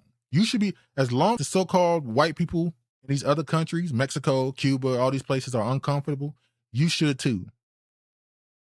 You're not supposed to be able to have any stability in your life, in your community. That's why when they do come here and they build up businesses in your community and take advantage of you, they think it's fair because at least you were born here. They don't care about this system at all, obviously. So, hey, you suffering from it don't make me no difference. Now, this right here is a video of I Show Speed at the World Cup. Let me play some of this. Bro, sub and hit that like a sub on 58 million. Clearly, they're mad, chat. Don't worry about that, y'all. We not gonna worry about that. We gonna worry about England, chat. Let's keep going. They go, chat. They gotta throw stuff. That's what happens, y'all. They're gonna throw stuff. But look, we don't care because it's coming home, okay? So this video, I'm showing the video because the people who threw it was the Argentinian fan. Argentina, if you paid attention to the World Cup, they've been pretty much exposed as complete racists across social media. Same with people like countries like Japan and South Korea. Racist as hell. So they've been getting called out for their racism. And unfortunately, almost every one of Speed streams that involves Argentina, they're calling them monkey. They're doing something racist gestures towards them. They're throwing stuff at them. This is kind of proving the point of who they are. Then these same Argentinians would tell you that they are a third world country and they suffer under the imperial system that the West has. Keep in mind, by the way, I don't know if y'all know what a V-Buck is. It is a crypto. It is a currency in a video game called Fortnite. The V-Buck is worth more than an Argentinian peso. That's how poor that country is. So no matter how poor that country is, they still have the ability to be racist. And not only that, when people point out the racism in Argentina, and people point out that your population is only like less 10% black, even though it was once 37% black, and they accuse it on just interracial dating. Like they didn't have codes in place to get rid of the black population, the genocide that possibly happened. That's Argentina for you. So these same third world countries that want you to have some level of empathy for them and root and help destroy the empire, should I say, for them, they turn around and they throw shit at you and call you all type of monkeys and niggers. Matter of fact, in Argentina, there's a burger store called think it's called Big Nigga Burger, if I'm not mistaken. The owners are obviously white. In Argentina, they got a store called Big Nigga Burger. And it's plenty of racist shit that go around. There's a place called, I think Germany has a chocolate called Nigger, I think, if I'm not mistaken. Keeper says, didn't a lot of the Nazis go to Argentina after the war? Yeah, a lot of them. That's allegedly, as some people believe at least, if you believe that Adolf Hitler lived, some people believe that he was on the beaches of Argentina with a little Spanish thing. Yeah, a lot of, matter of fact, I think I showed that picture before of the land, beautiful land that the Nazi former soldiers purchased and pretty much made it another Germany. It's a whole community in Argentina that's completely Nazi German people. They was committing tests on the locals, throwing them out of buildings, breaking their bones, all type of tests they was doing on the local people. Same thing happened in I think Chile. South America in general got a bunch of Nazis. Obviously, America took in a good chunk of them for their NASA project, and Canada too. Canada took some Nazis in too. But yeah, back to this black antagonism I was talking about. Let me show you this. This white dude started playing this KKK music. Fuck that. I'm trying to see what he's talking about. Yeah, Operation Paperclip, exactly. Craig says South America is a giant third world mess. Man. And are we finally ready to be honest about Brazil and its black population? And there's no way there's a fucking 80 million black people in Brazil. There's a bunch of, what they call them, Pardo people, mixed.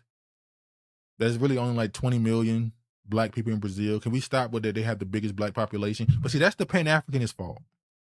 The reason why the Pan-Africans push this Brazil is the blackest nation outside of Africa is because Brazil is known for having these carnivals and festivals where they constantly celebrate African culture and stuff. Even their TV shows and all that other stuff. What's that new movie coming out? They announced Children of the Blood and Bone.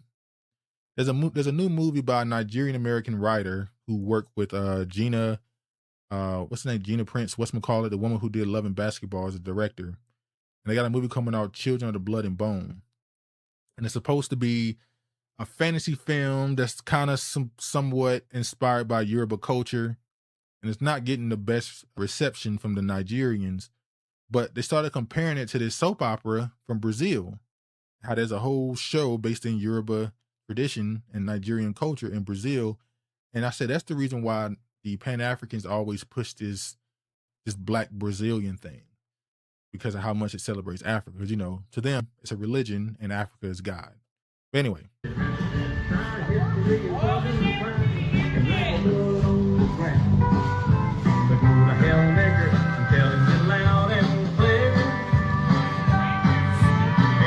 Hey, what's this song called, man?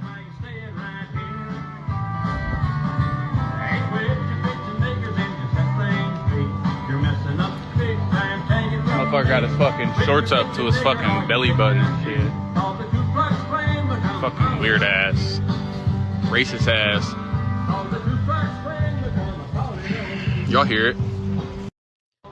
Imagine having a black neighbor and deciding to play KKK music to antagonize them. These people is pathetic. But they know it's over. That's why you're seeing this uptick. They know it's over. There's certain things that's going on. Like I said, a couple years ago, it might have been 10 years ago now, when you started seeing Caucasian men in the streets protesting, I said, oh, they lost all the sauce. Only people who protest are people who don't have power and trying to get attention. The people who don't have power have to protest to force you to acknowledge something. So the fact that you had white men out there, it was like, oh yeah, they run over. It is what it is. But I want to show this too. I'm gonna run through these two clips right here. This is going back to the identity issues. It shouldn't be a thing, man. It's been 10 years now. How is this still a discussion? But I'm gonna play some of this. To talk about is allyship within the black community. While I can understand that the black American experience as someone who is first gen is different than my own, there are so many overlaps, and we tend to forget our history. And our shared history is that my boat was one stop difference from yours. Let me ask a question. If you're a person from the continent, right, and you show pride in the culture you come from, and you start speaking about this quote unquote global blackness, which used to be called global Africanism, but that's beside the point. Is if we're talking about 1 billion people, can we still call that a community? Because like when we say black community, it was for a particular thing. It was for a group in America. When black community stands for the globe, and it over 1 billion of people, almost 2 billion possibly. I don't know if that works, but anyway. For the sake of time, let's say that's true, but the population of Caribbeans and Africans in America was 0.13% of the total U.S. population in 1960. You don't share anything with us, which is why you have those flags in your bio. I think that we get to a point where we start to fracture our allyship. And this is exactly why I say the FBA movement is a psyop. The delineation movement is not a psyop. We could never move to Haiti and speak for the people. So you're a prime example of someone who shouldn't be speaking for us. And let me tell my mom a nigga put dog food in my lunchbox. My mother would have twirled that nigga around. I really just thought about the fact that as a Haitian woman, if I told my family that a man, my husband, put dog food in my lunch, they would have thought it was voodoo.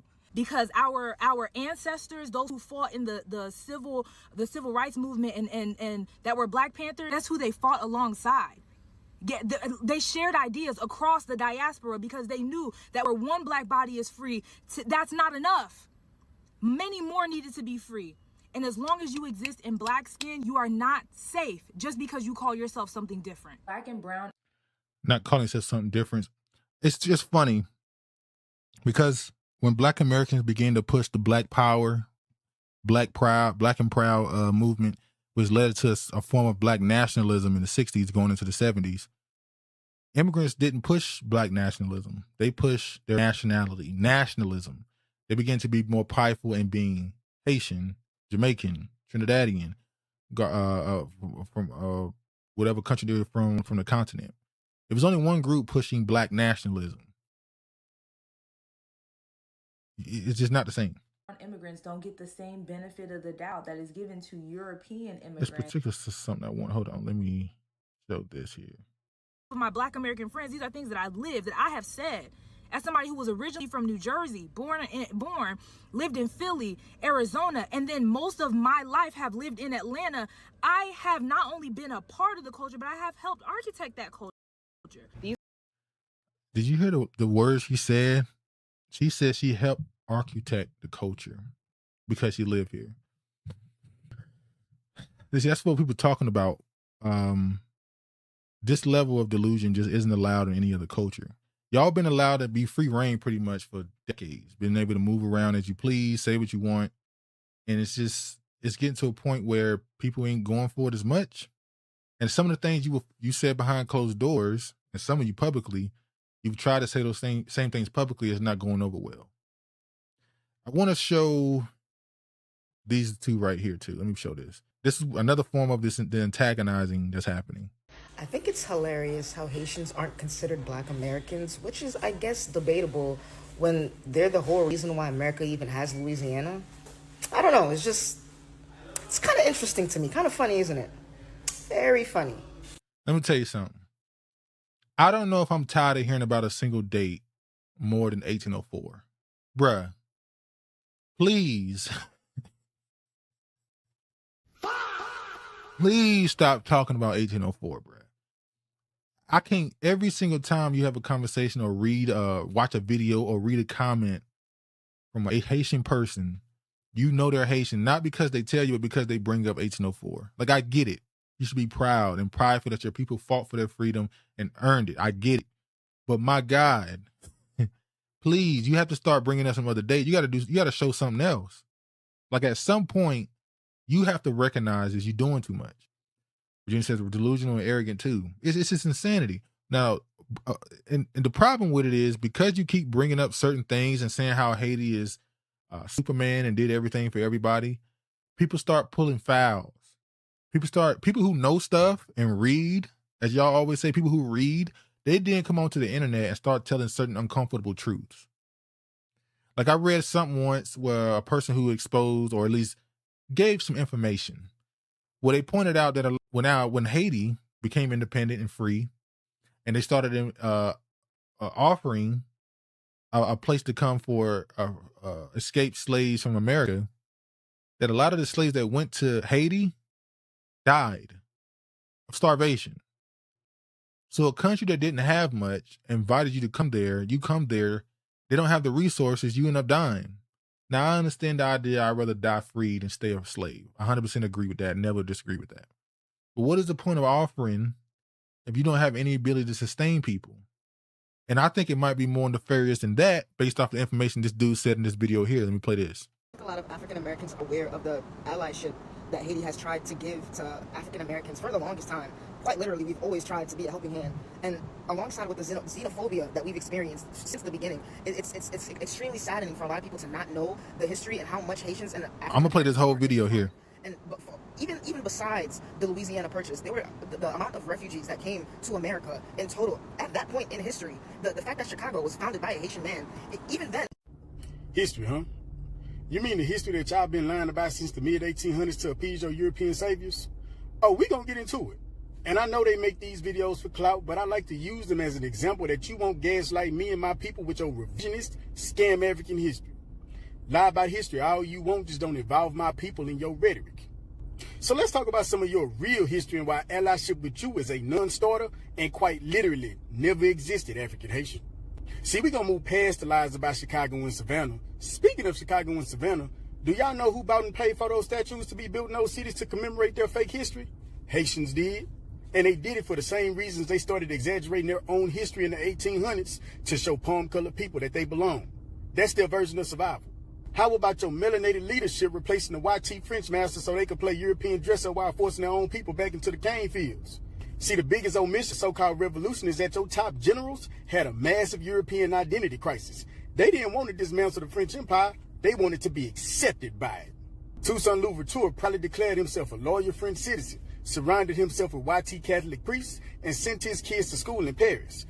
When Napoleon crowned himself Emperor of France, what did Jean-Jacques Dessalines do? He immediately copied him and crowned himself Emperor of Haiti. And King Henry Christophe, he literally used forced labor to build a massive replica of the Palace of Versailles right in the Caribbean, and created a fake European aristocracy, naming his generals the Duke of Marmalade and the Count of Lemonade. So how did these Haitian leaders fund their European cosplay to appease Paris? Oh, they did it on the backs of the African-born peasantry. See, the peasantry just wanted to speak Creole, practice voodoo, and own small family farms. But to prove to Europe that Haiti could still mass-produce sugar, Toussaint enacted a militarized forced labor policy called the fromage system. He took the newly freed peasants and forced them at gunpoint right back onto the exact same plantations they had just burned down. You were legally tied to the land. You could not quit. You could not leave. And YT planters were actually invited back to manage the estates. And before you tell me it was just economics, that ain't what the Haitian peasants thought. It felt so much like slavery that in 1801, that same peasant class launched an armed rebellion against Toussaint's government. They were led by General Moise, Toussaint's own adopted nephew. Moise famously declared that he did not fight a revolution just to act as a slave driver for YT landowners. So how did the great liberator handle this? Toussaint sent Dessalines to crush the peasant uprising, and he had his own nephew executed by firing squad just to protect his export economy. The Haitian peasantry traded French chattel slavery for a militarized, forced labor state run by the melanated elite class desperate for YT European validation. See, black Americans fought our own domestic wars, built our own intelligence networks, and secured our own freedom without having to put on powdered wigs to beg Europe for a seat at the table. To this day, you do everything you can to try to get close to YTness, including undermining my people in politics and in the workplace. Ain't no allyship with cowards. That's your history. I think a lot of... You see that? You see what happens when people start pulling the... And there's other things you could say when it comes to the Haitian Revolution that it sounds like you're dismissing them or disrespecting them, but it's like, I think we have allowed the symbolism that Haiti represents to almost turn into facts, and that's not the case. Virginia says xenophobia since the beginning. She's lying because, again, American blacks don't immediately know They not like us. It takes time and then some research, and then it's like, what the fuck?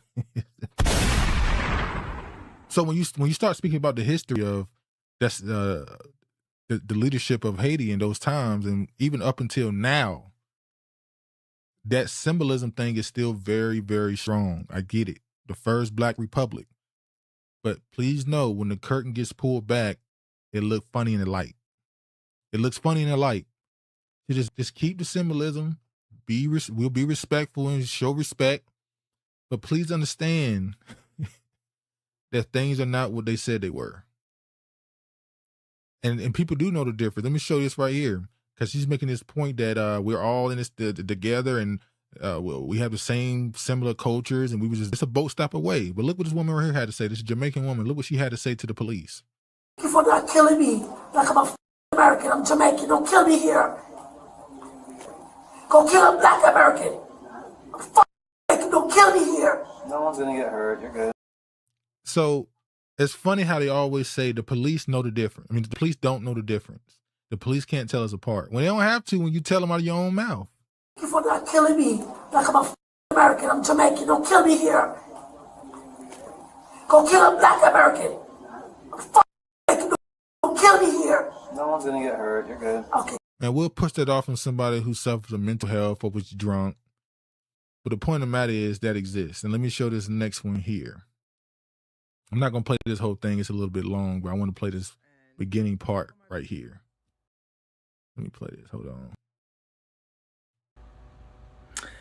And I love all my people, all my supporters, because I have people from all nationalities, and they love and support me, and I love you too.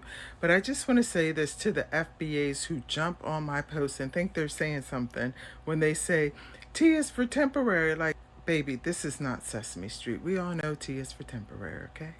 We all know that. But let me tell you something, okay? Do you got a passport? Do you got a passport that says FBA?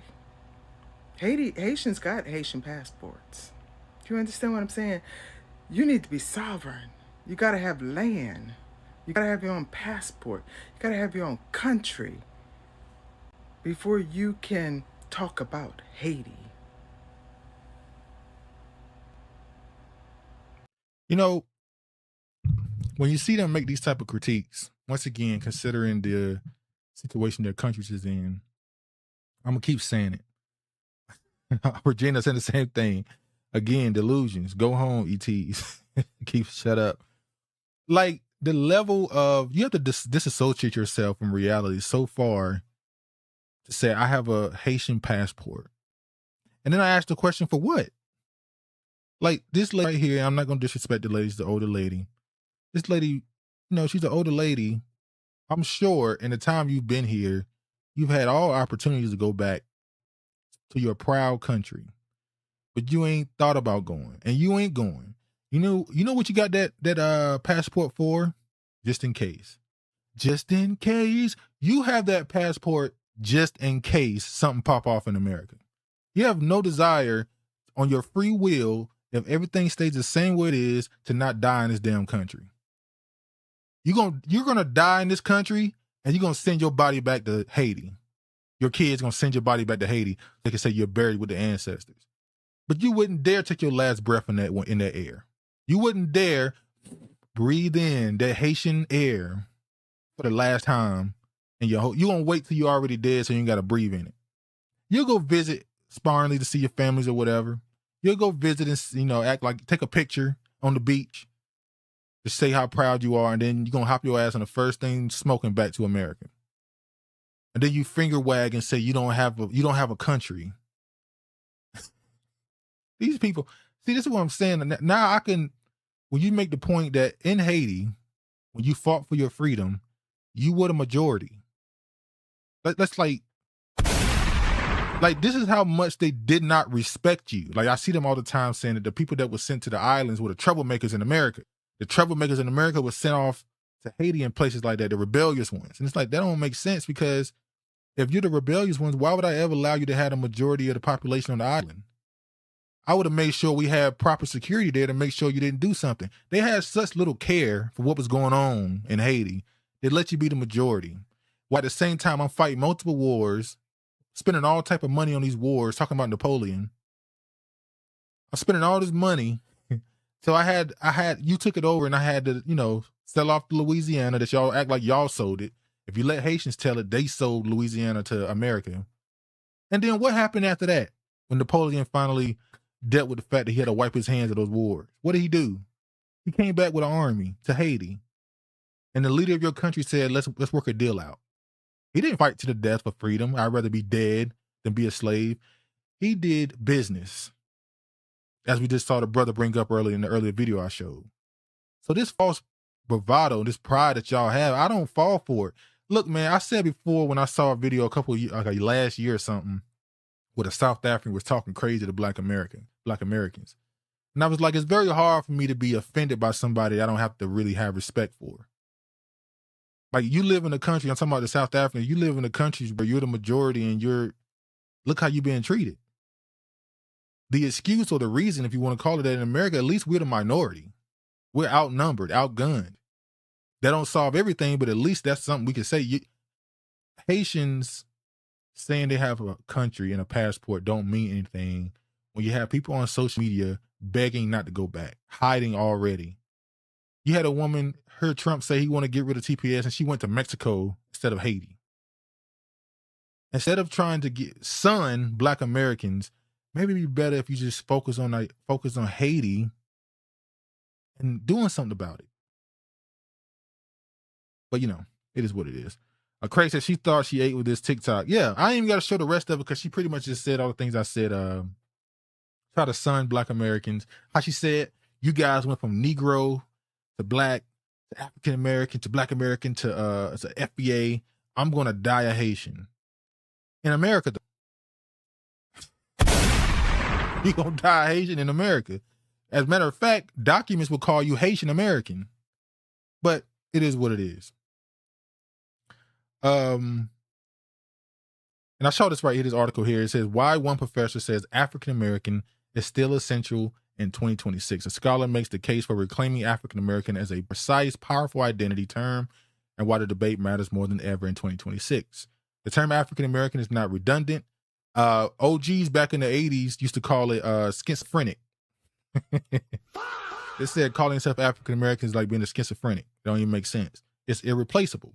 That's the argument of a prominent professor is making in The Root, contending that the identity carries specific historical, legal, and political weight rooted in American slavery experience and no other term replicates. An identity discourse fractures across race, ethnicity, and immigration status. The case for the precision has never been more urgent. Well, I know this is, they're trying to be a counterpoint to the ADOS or FBA thing where they said that it needs to be more precise is the word they use. So they're trying to say in a historical sense, African American is the best term. Even though you can make the same thing for certain people, so say freedmen, which I know that typically represented freedmen, obviously, but also people who were formerly enslaved. So this battle for these terms, like I said, this is the part where I don't spend too much time in. The title and name people use. The only reason why I use this FBA ADOS thing as much as I do is because it's probably the most prominent as far as the discussion around this whole disaggregated data or delineation of lineage. It's probably just the most popular terms, but I don't really treat it that much of a important thing because I think you can't run away from these people. There's videos of people calling themselves foundational Black Americans, Haitians, matter of fact.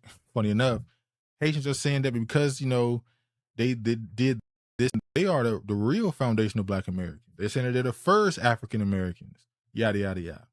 So I remember when we used to have, Travis has this thing where he said he gave up the term Black because everybody went from being African to being Black. I said, well, if you start calling yourself another thing, they're going to call themselves that too. There's no way you're going to get around it. You got to just stick with what you believe the name should be as a group, as a collective, and just move forward. This whole thing of just not trying to be called the same thing as somebody else is not going to end well. This is not going to go anywhere. But the key takeaways, I'll read this, the key takeaway. That said, a professor writing in The Root argues that African American holds irreplaceable legal and historical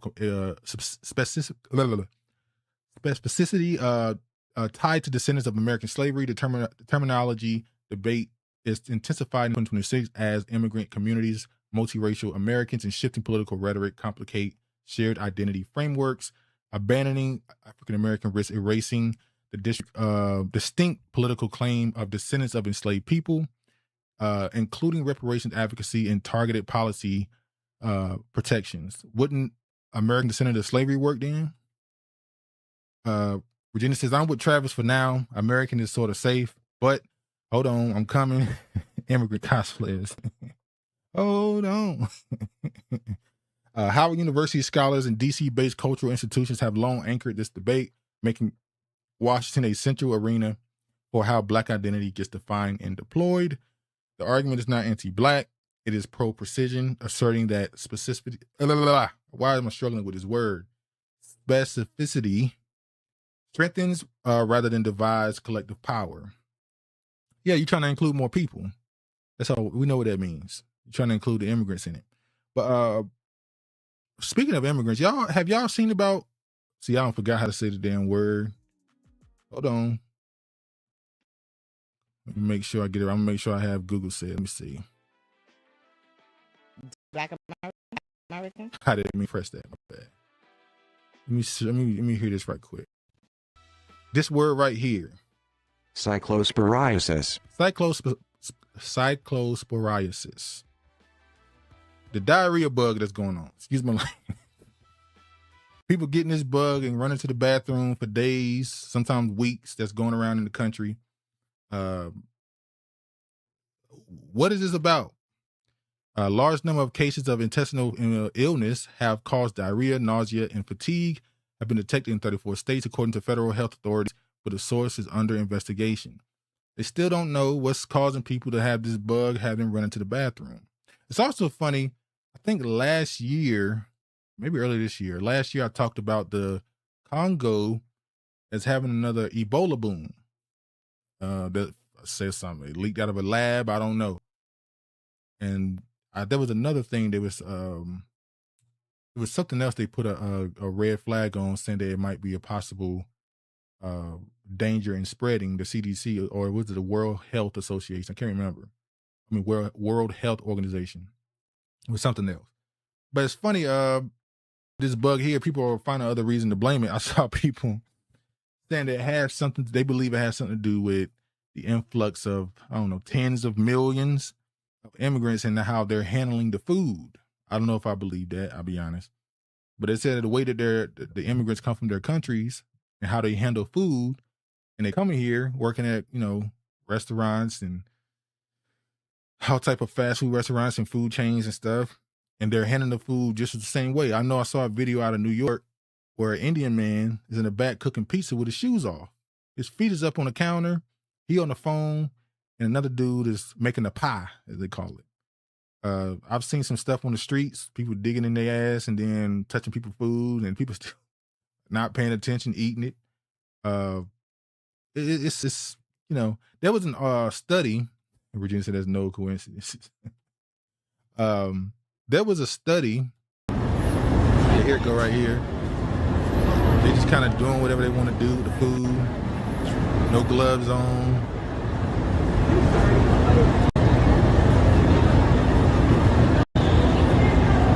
I wonder if this got something to do with the sickness. No gloves. Also, I saw a woman went through Harlem. I showed that video showing how these immigrants are allowed to have food trucks, but Black Americans get fined for not having the proper papers. But these immigrants don't have the proper papers either. So, yeah. But there was a study done in the 2000s that came to the conclusion that there was no danger. It was debunked that immigrants bring diseases. Even though, if I'm not mistaken, I think 2020, what was that? 2023, there was an uptick in some disease. I can't remember. It was something that's been vaccinated in America for like 50 years. It was an uptick in something. I can't remember. And it was kind of associated with Mexico. But it was telling you, no, that's not a thing, that doesn't exist. And it's like, well, 1 + 1, I'm not saying it's 100%, but 1 + 1 is kind of, Virginia says in Seattle, on many corners are Latino tents serving their food. Yeah. They come over here, they work at a plant for a little bit, they work underneath the table, get paid all the money without having to pay taxes. They live, 15 to a house. They put their money together, they start a food truck, a business, and that's how they start moving the ladder. Next thing you know, they got F-150 trucks or F-350 trucks, and they own multiple vehicles, they buying a house. They live the American dream, man. All right, y'all. So today at the head district. Speaking of owning your own business, let me play this video here. We got paid a little visit from this cat right here. He told me his name was Mike, and he was the owner of Beauty Palace in the East on Diamond Road. So I thought that was a little funny because we way on the west side and we deep off in Marrero, and he supposedly came here one bottle of Camille Rose. But I was in the back, and the girl started paging me saying that we had somebody here walking up and down each aisle on FaceTime talking about all our prices. I said, on FaceTime you show? So yeah, show as shit stink. The boy was walking around here on FaceTime showing all our prices and show as shit stink. stuff like that. So of course I come out the back, I approach him and I ask him if he need help with anything. Immediately he jumps into, hey, did the vendors in this area open these accounts for you, or are you getting this shipped from your friends that you know? I'm like, what does that got to do with you? Like, why are you worried about that? I want to know, did they open for you? Well, that ain't none of your business, bro. That ain't none of your business. So I politely asked Mr. Mike, hey, bro, come up out of my stuff, get up out of my store, walked him out the door. So if y'all do me a favor and tell Mr. Mike, leave our vendors alone in this area and leave us alone, Mr. Mike. It was already hard enough as it is to get these vendors and get these accounts open. Y'all wonder why it ain't got no black-owned hair stores out here, man. They have a complete grip on the hair store. If I'm not mistaken, I read somebody did like a breakdown. I want to say that the first salon back in the 80s or 70s or 80s, I want to say 70s. It was I think it was in California. It was a Vietnamese woman, or I'm going to say an Asian woman. I don't know what her particular ethnicity or nationality was. It was an Asian woman and a black woman. They started a nail salon. That Asian woman began to invite her Asian friends and family members to join the business. And then they started another business and another store, and they opened another one. And next thing you know, the whole market is controlled by them. For some reason, the black woman's mindset, and I'm not to blame her mindset wasn't to try and corner the market. It was, I'm doing a business with a partner of mine, a friend of mine. While the Asian woman looked at it as an opportunity to get her community some money. So now that's why all the nail salons are Asian. So yeah, so imagine though starting a business and having another business come to your business and ask you about your vendors and trying to get info on your business because you're the competition.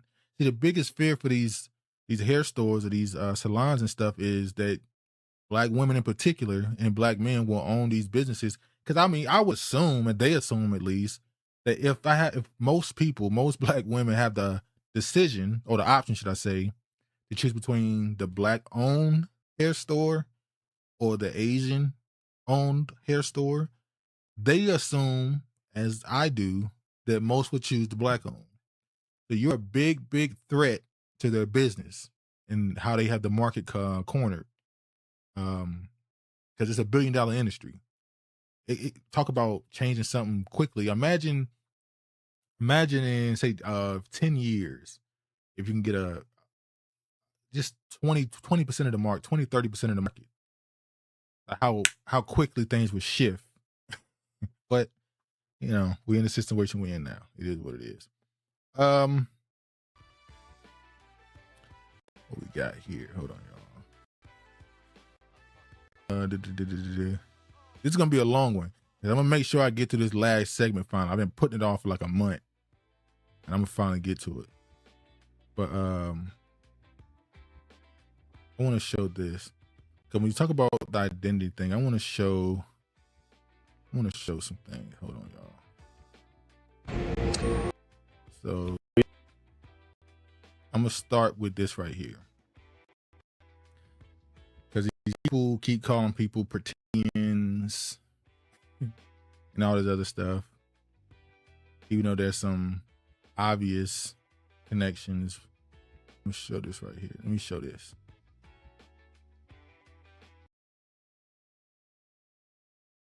Hey, did y'all hear about this? The Smithsonian is apologizing for how it amassed its vast collection of human remains.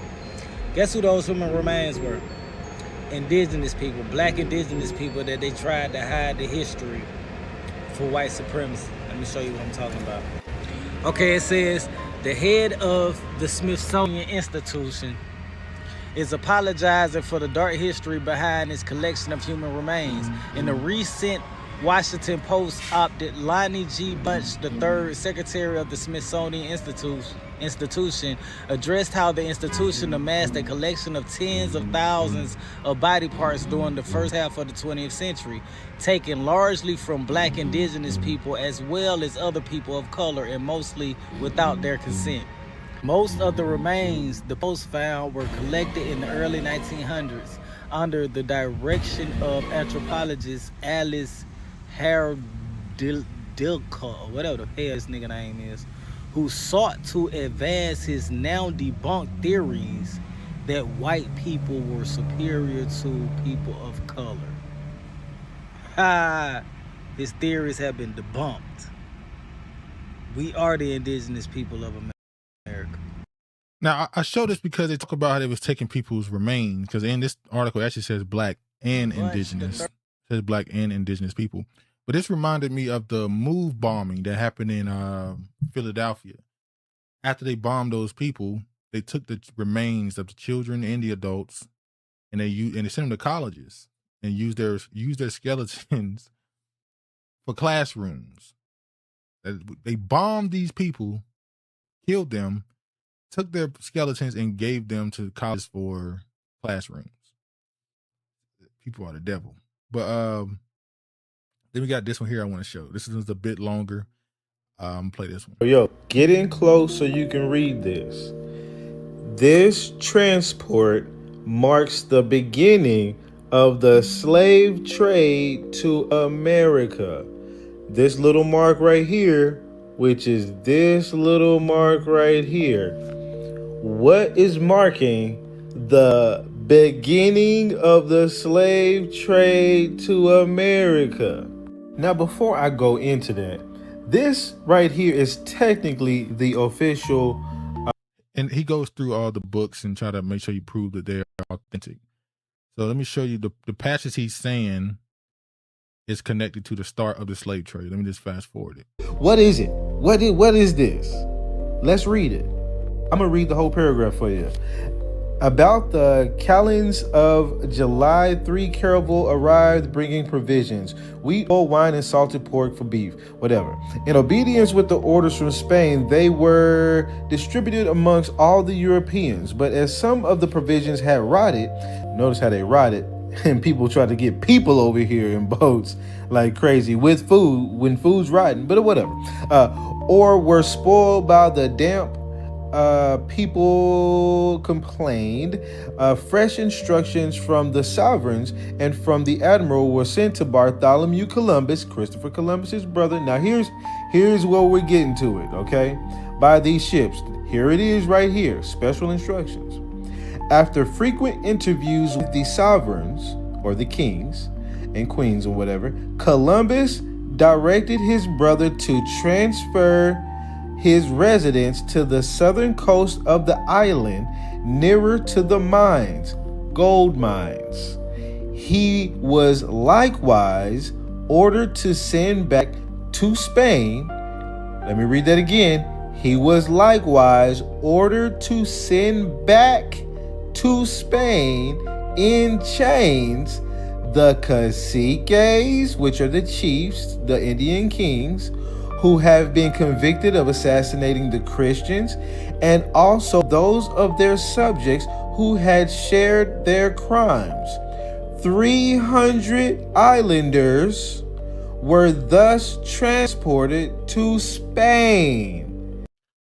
So these islanders being transported to Spain, according to this book, was the beginning of the slave trade, which kind of goes into the narrative that the slave trade started with Africans coming to America. That clearly does not mean there wasn't an obvious transatlantic slave trade. that involve Africans. But whenever this topic comes up, people have this weird reaction to acknowledging that Black Americans, or what we consider Black Americans today, it wasn't as complicated as people make it out to be. But the population of prisoners right now in America was obviously, because the population is bigger, was bigger than it was slaves in America in those times. But even if you go by a percentage, that means there were free Black people, quote unquote, free Black people in America during slavery. Slavery didn't become a race-based thing until late 1700s, 1800s. That's when the Caucasians started cracking down and started creating all these rules and laws to be more race-based. Even before that, years before that, they started pushing this idea that you are who your mother is, so that they can have more free slaves, basically. That's where you get breeding farms and all the other stuff. Because prior to that, you had white people importing white women from Europe to have babies with Black slaves so that they can have those free slaves, quote unquote, free slaves. They were doing it so much, the government had to change the rules. That's how that happened. So I'm showing this to show one aspect of this, these three groups that turn into one in America. Now I want to show this here. Now this book I saw here, English Caricature and Satire on Napoleon. Now this book this is a book that did a satire on the events of Napoleon's life, right? They took the things that he went through and kind of gave a perception of what the public was thinking. They turned him into, this book is the reason why Napoleon is seen as a midget, a dude who was abnormally short and all the other stuff, even though for his time he would have been considered a normal height man. But this book is the reason why he's considered a dude, what they call the Napoleon complex, short madman. This book is the reason why that narrative is on him. But in this book, there's a passage where it says this line here. It says, Napoleon, and the gang of all his aliases are tied to all the wars he was a part of, saying that he was basically finding ways to, his name was tied to these wars and stuff, all these aliases. It's a satire. But in here it says, in a courtesan by birth, about 5 feet 4 inches in height, of a swarthy Black complexion, Napoleon. Now, the etymology of the word swarthy obviously means dark brown. I even took this to ChatGPT, because I know ChatGPT now has this thing where they put out information that the company wants to put out. It's not necessarily about truth. You can't believe everything ChatGPT says. But I put this in there and said, what does this mean? They went through all the aliases he had to. Jaffa Barnabé, refers to the 1799 campaign of Jaffa. The opium Barnabé refers to the allegations that Napoleon ordered sick French soldiers at Jaffa to be poisoned, yada, yada, yada, with opium. So all the crimes he was accused of doing, that was his nickname. That's a satire, right? Physical description, they didn't mention the skin. So now I asked it, you skipped the swarthy complexion line. And it says, you're right. I mentioned it, but I absolutely glossed over what it was doing. A swarthy complexion, dark hair, and eyebrows. It said in the early 19th century British English swarthy meant dark skin or dark complexion, usually in reference to Southern Europeans, Mediterranean people, or people viewed as racially or ethnically foreign. It did not necessarily mean Black. Now, I didn't ask it that. I didn't ask this whether or not it meant Black or not. So then I asked it, okay, the etymology of swarthy did refer to Black people around that time, though, right? And it said, yeah. It said the word derives from the Old English swart, meaning black or dark colored, and relate to German Schwarz or Dutch Zwart, both meaning black. The Old English word swart also was described human skin. So basically, now I'm not saying Napoleon was a Black man. I think the point people made, I'm pretty sure y'all heard this before, that Napoleon allegedly was of mulatto heritage, that he had multiple mixtures. Same thing with King Charles and what's her name, Queen Charlotte, and all these other people. Now, during this time, a lot of people in the the 16th and 17th century began to obviously leave Europe and come to the Americas. Some went southern to West Africa. These groups came here. Like the name, when you look at certain names, for instance, in Jamaica, South Carolina, I think it is, and Ireland, they share names. And the first thing people think is, oh, Irish slave owners.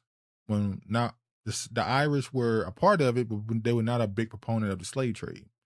But why are there black people in South Carolina, Jamaica, and Ireland with the same names?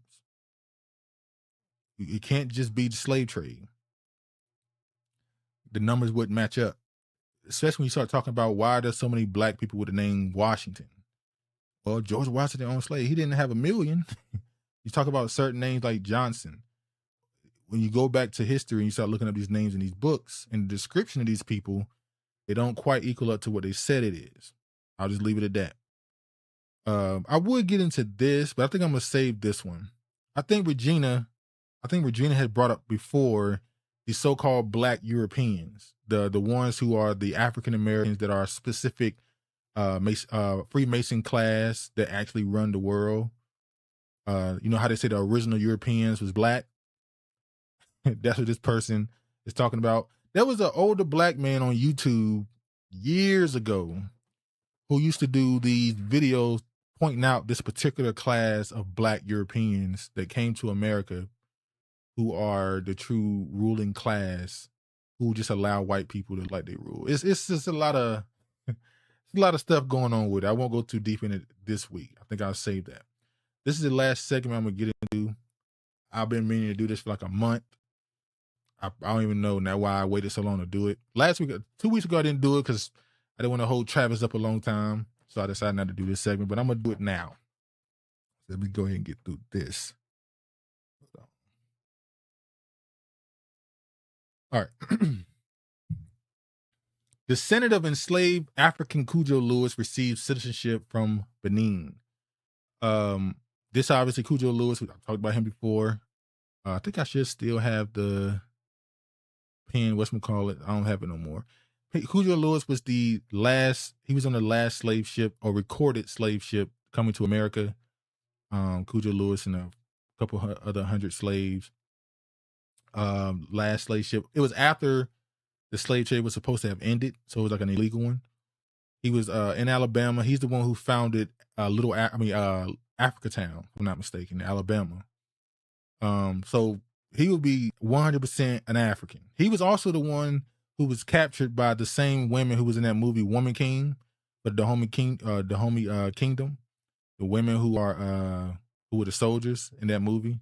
He was captured by those women and sold into slavery. But Benin has given him citizenship.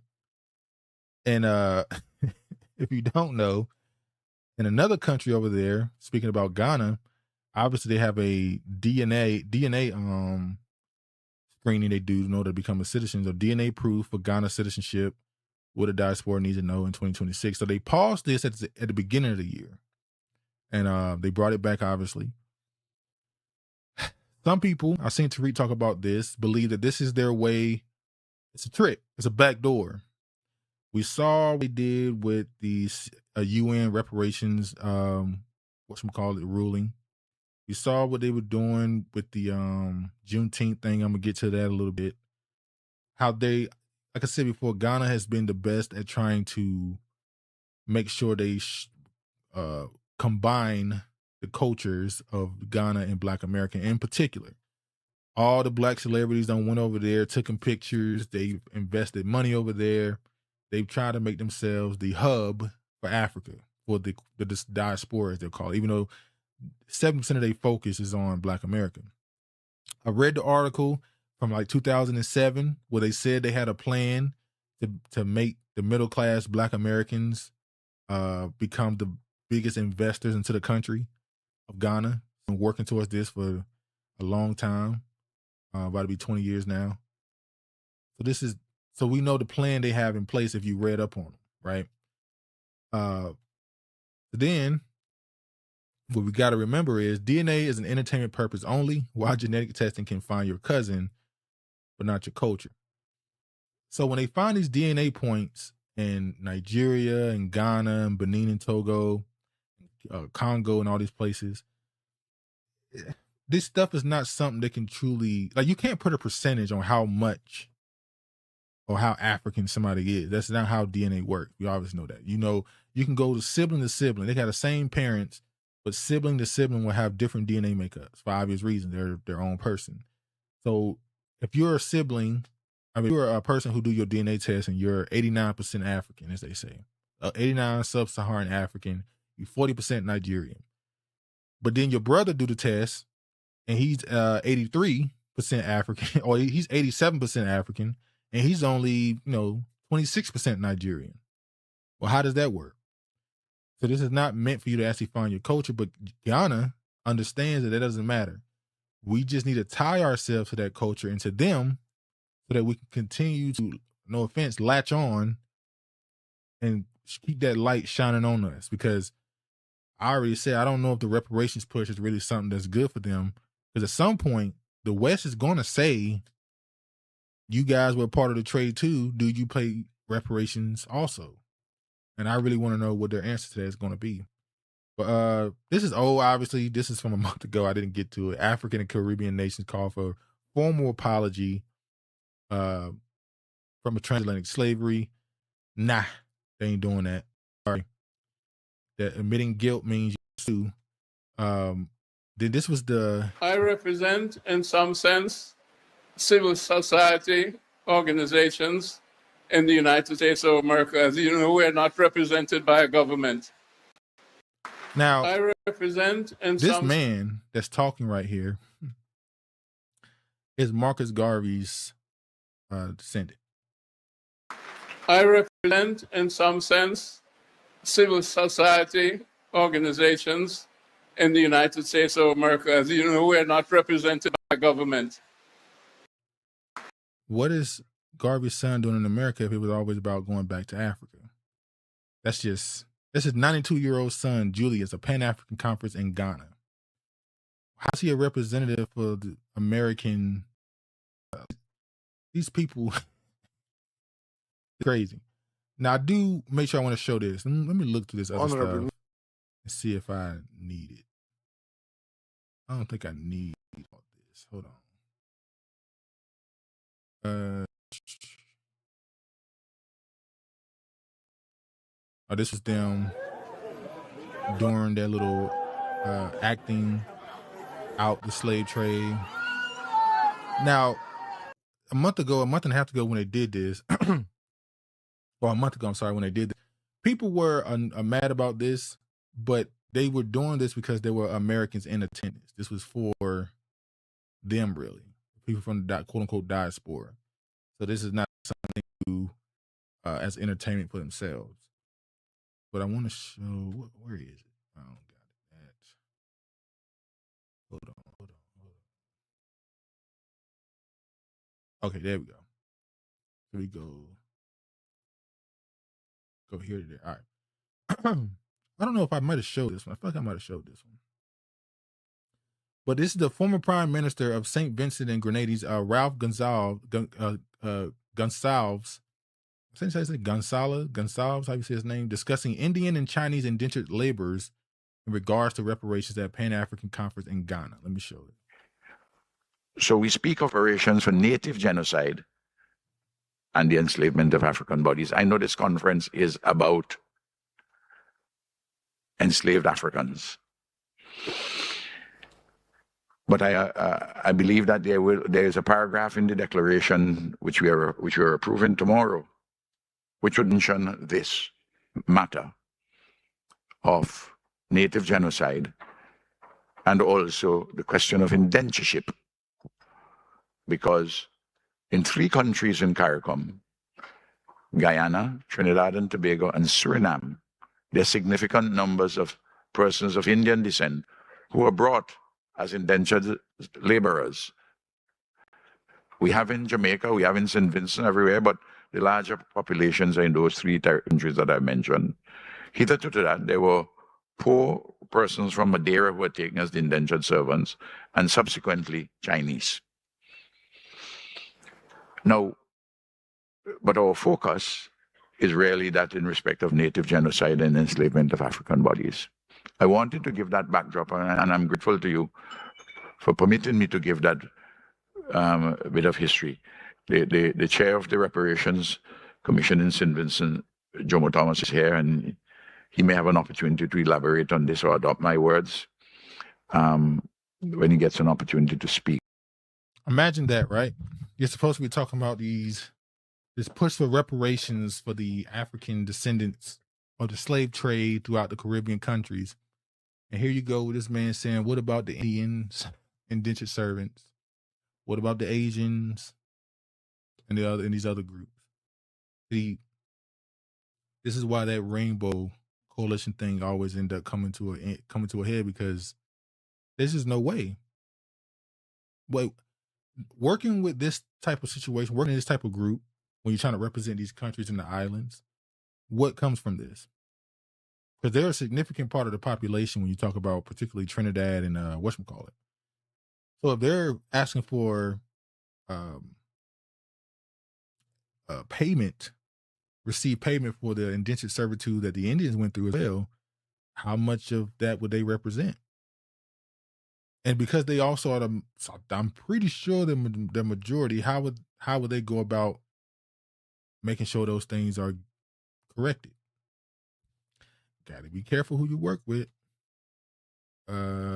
Minister, Egypt also recognized the value of cooperation and exchange of experience with relevant regional and international initiatives, including those developed by partners in Caribbean and Latin America. Such experiences may offer useful lessons and practical approaches that could enrich African discussions and contribute to ongoing efforts. Yeah, I don't even remember what this is. At the same time, we stress that any adaptation of external experiences should fully respect Africa's historical, legal, and development specificities. Africa's agreed frameworks should remain the primary point of reference for continental actions. Lessons drawn from other regions should complement rather than replace African priorities and African ownership. Where different approaches arise, Africa's collectively agreed interests and priorities should prevail. Egypt welcomes the emphasis placed in the draft outcome document on sustainable development, economic empowerment, technology transfer and capacity building, cultural restitution and education, health and women and youth engagement as practical pathways for addressing the enduring consequences of historical injustice. In conclusion, Egypt reaffirms its readiness to continue working constructively with all partners in support of dialogue, reconciliation, sustainable development, and international solidarity with a view to advancing the interests of Africa and people of African descent. Thank you very much. So yeah, this is the one. Egypt became a part of it too. Now, Egypt is a funny one because they'll tell you quickly, especially most of those on the Horn, actually, on the East Africa, will tell you they're not sub-Saharan African, which has become pretty much what they call black. They'll tell you they're African, they're not black, which is why it's sad that you have so many Africans willingly calling themselves black Africans, because you're now giving validity to the northern and eastern people to say that they're African, but they're not black, which defeats the purpose, because if you're from Africa, you're supposed to be black. But yeah, anyway. What else we got here? I want to show this last thing. My name is where does not offer citizenship. You have to pay 25,000 Ghana credits just for the application fee. In fact, the Pan-African Conference in Juneteenth, someone discussed making citizenship easier, and this question we never answered. Play this. Recently, there was a citizenship exercise, and we were given the requirements for that citizenship exercise on January 31st. And we were told that between the 2nd and 6th of February, that anyone who was interested out of 2,000 people was supposed to bring 25,000 Ghana cedis, a DNA test. On top of that, they were also supposed to bring background checks from Ghana and their home country, a birth certificate, proof of strong ties to Ghana. There were about 8 or 9 different requirements. My question is, or perhaps my contribution, is that the repatriation is one form of reparations. If we understand the damage was that our ancestors were kidnapped and taken from their home against their will. The one form of reparations that we have full control over, we don't have control over what Trump will do or what Netanyahu will do or Argentina, anyone else. But the one aspect of reparatory justice that we have full control over is this one, which is reparatory or reparative citizenship, where those of us who are coming back home, for me, I got citizenship in 2016 under President Mahama. That started the wave that has now taken over the continent. Other places are doing it as well. So what I would like to say right now, there's a petition on change.org/Ghana citizenship that's gathered over 2,000 signatures. Again, there were over 2,000 people who were interested in citizenship. Out of that, only 150 people got it. And many of those were people who were not even based in Ghana. They just had the money to fly in one day, take an Instagram photo, and go back. So what he's talking about the celebrities. I plead, because I have not heard this on the agenda, even though this is a very serious item, I plead for us to deal with the one aspect of reparative justice that we have full control over. Thank you. And that is through reparative citizenship. Thank you very much. You're going there and you still got to beg them for citizenship. Here's another one here. This is the last thing I'm going to show. My name is Erna Casa, and we're talking about reparations. And what I'd like to know is, we're talking about reparations from those who had colonized us. I want to know, as an African who had been, my ancestors were sent away from Africa. I came back here on my own. I want my reparations. Would you consider my reparations to be that you accept me and those of others who have been away, who want to come without you asking us for thousands of dollars? I want to know, will you accept us to come back and give us land, because we come back here because we want to help to build and to work here on this continent? Why do we have to beg when we come back? This is a reparation that I and many other diasporas would like to have. Thank you. Thank you. You know, it's unfortunate that some of these people have this dream of going back to what they consider home. You know, whether it's Ghana and all these other places. I've seen a lot of people going to Kenya. They have this dream and identity of this idea of going back, how everything will be better. And then they get there and it's the same old thing. You got to pay. You need to pay a couple thousand for this, a couple thousand for that. You need to pay money for this. You got to deal with the fact that you're treated as a foreigner in a foreign land, obviously. And all this talk they give you about coming back and how they're going to, you know, repair and fix things that's wrong.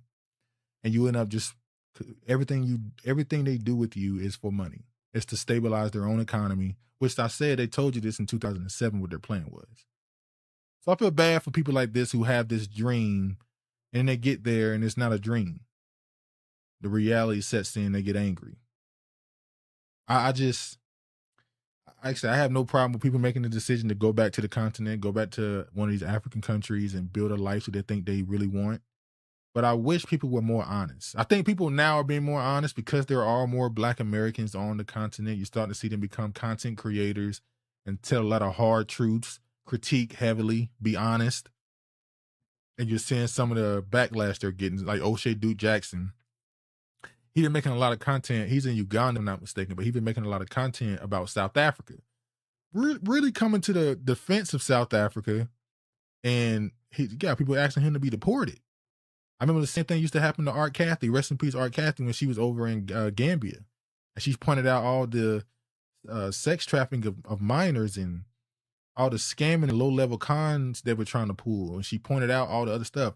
O'Shea Duke Jackson, every time he get on video and start talking about certain traits that he's ran into from people, in particular Uganda, he was saying a lot of them, man, 85% of the stuff they say, it's a lie. Which is the same thing Art Cathy said. It was the same thing that Black Acres of the Gambia has said, that these people are untrustworthy. They're constantly trying to get money out of you. The second they hear your accent or see how you look and know that you're from another country, your money. And so they hustle you. Until you finally be honest and start calling them hustlers and start holding them to it, then they start calming down on you. You also just need somebody from the countries that you trust to do a lot of the deals for you. But never try to buy land. It never go well. Virginia says, this all feels like a Truman Show immigrant style. Yes, it's it is what it is. But that's the decision those people made. They decided to, go to the island, go to the continent, and build the life they want. And while those same people are fighting like hell to get out of there and come to America. I mean, I saw an article that said in the next 3 years, listen to this. It said in the next 3 years, they expect half of Jamaica to leave from Jamaica. Half of Jamaica's population has made it understood when they were questioned, they plan on leaving in the next 3 years. And then I saw that the Jamaican government gave, I think, was it 1,200 acres of land to China to pay off a debt for a bridge they wanted them to build. And in the agreement, China was not supposed to build hotels on the beachfront property. Guess what China did? They built hotels and living quarters on the beachfront property. They just they're taking over the island. So you're pushing out the local Jamaicans, you're pushing them out. And next thing you know, how long before a significant portion of the island is owned by a foreign government? The beaches is already gone, it seems. But, it is what it is. Same thing happening in Nigeria, Ghana, Congo, all these other countries. They got all these resources in the ground, and they sell out their local population so that they can make millions. And then a lot of the presidents of these countries don't even stay in the African country they're from. They go live in Europe. They live in Europe 6 months out of the year. They do most of their presidential calls and stuff through Zoom. They go live in Sweden, France, England, Dubai. Some of them don't went over to Japan. What the hell, you the president of one of these countries in Africa? You president of Nigeria and you live in damn Sweden. It's crazy. But anyway, kept y'all long enough. How long have I been going on this? Hold on. Did I go over the time? I'm pretty sure I did. Let me see. It's about 3 hours, as long as I've been live in a minute. But I need to get that third part out. Marie said, good show, Duke. Thanks for the end. Strong, everyone still in ride. Yeah, shout out to y'all. Thank y'all for coming through. Everybody that came through. Hopefully you enjoyed the conversation. Yeah, man. Thank y'all. Always appreciate the support. We're going to get up out of here. As always, all praise to the Most High. And peace, man.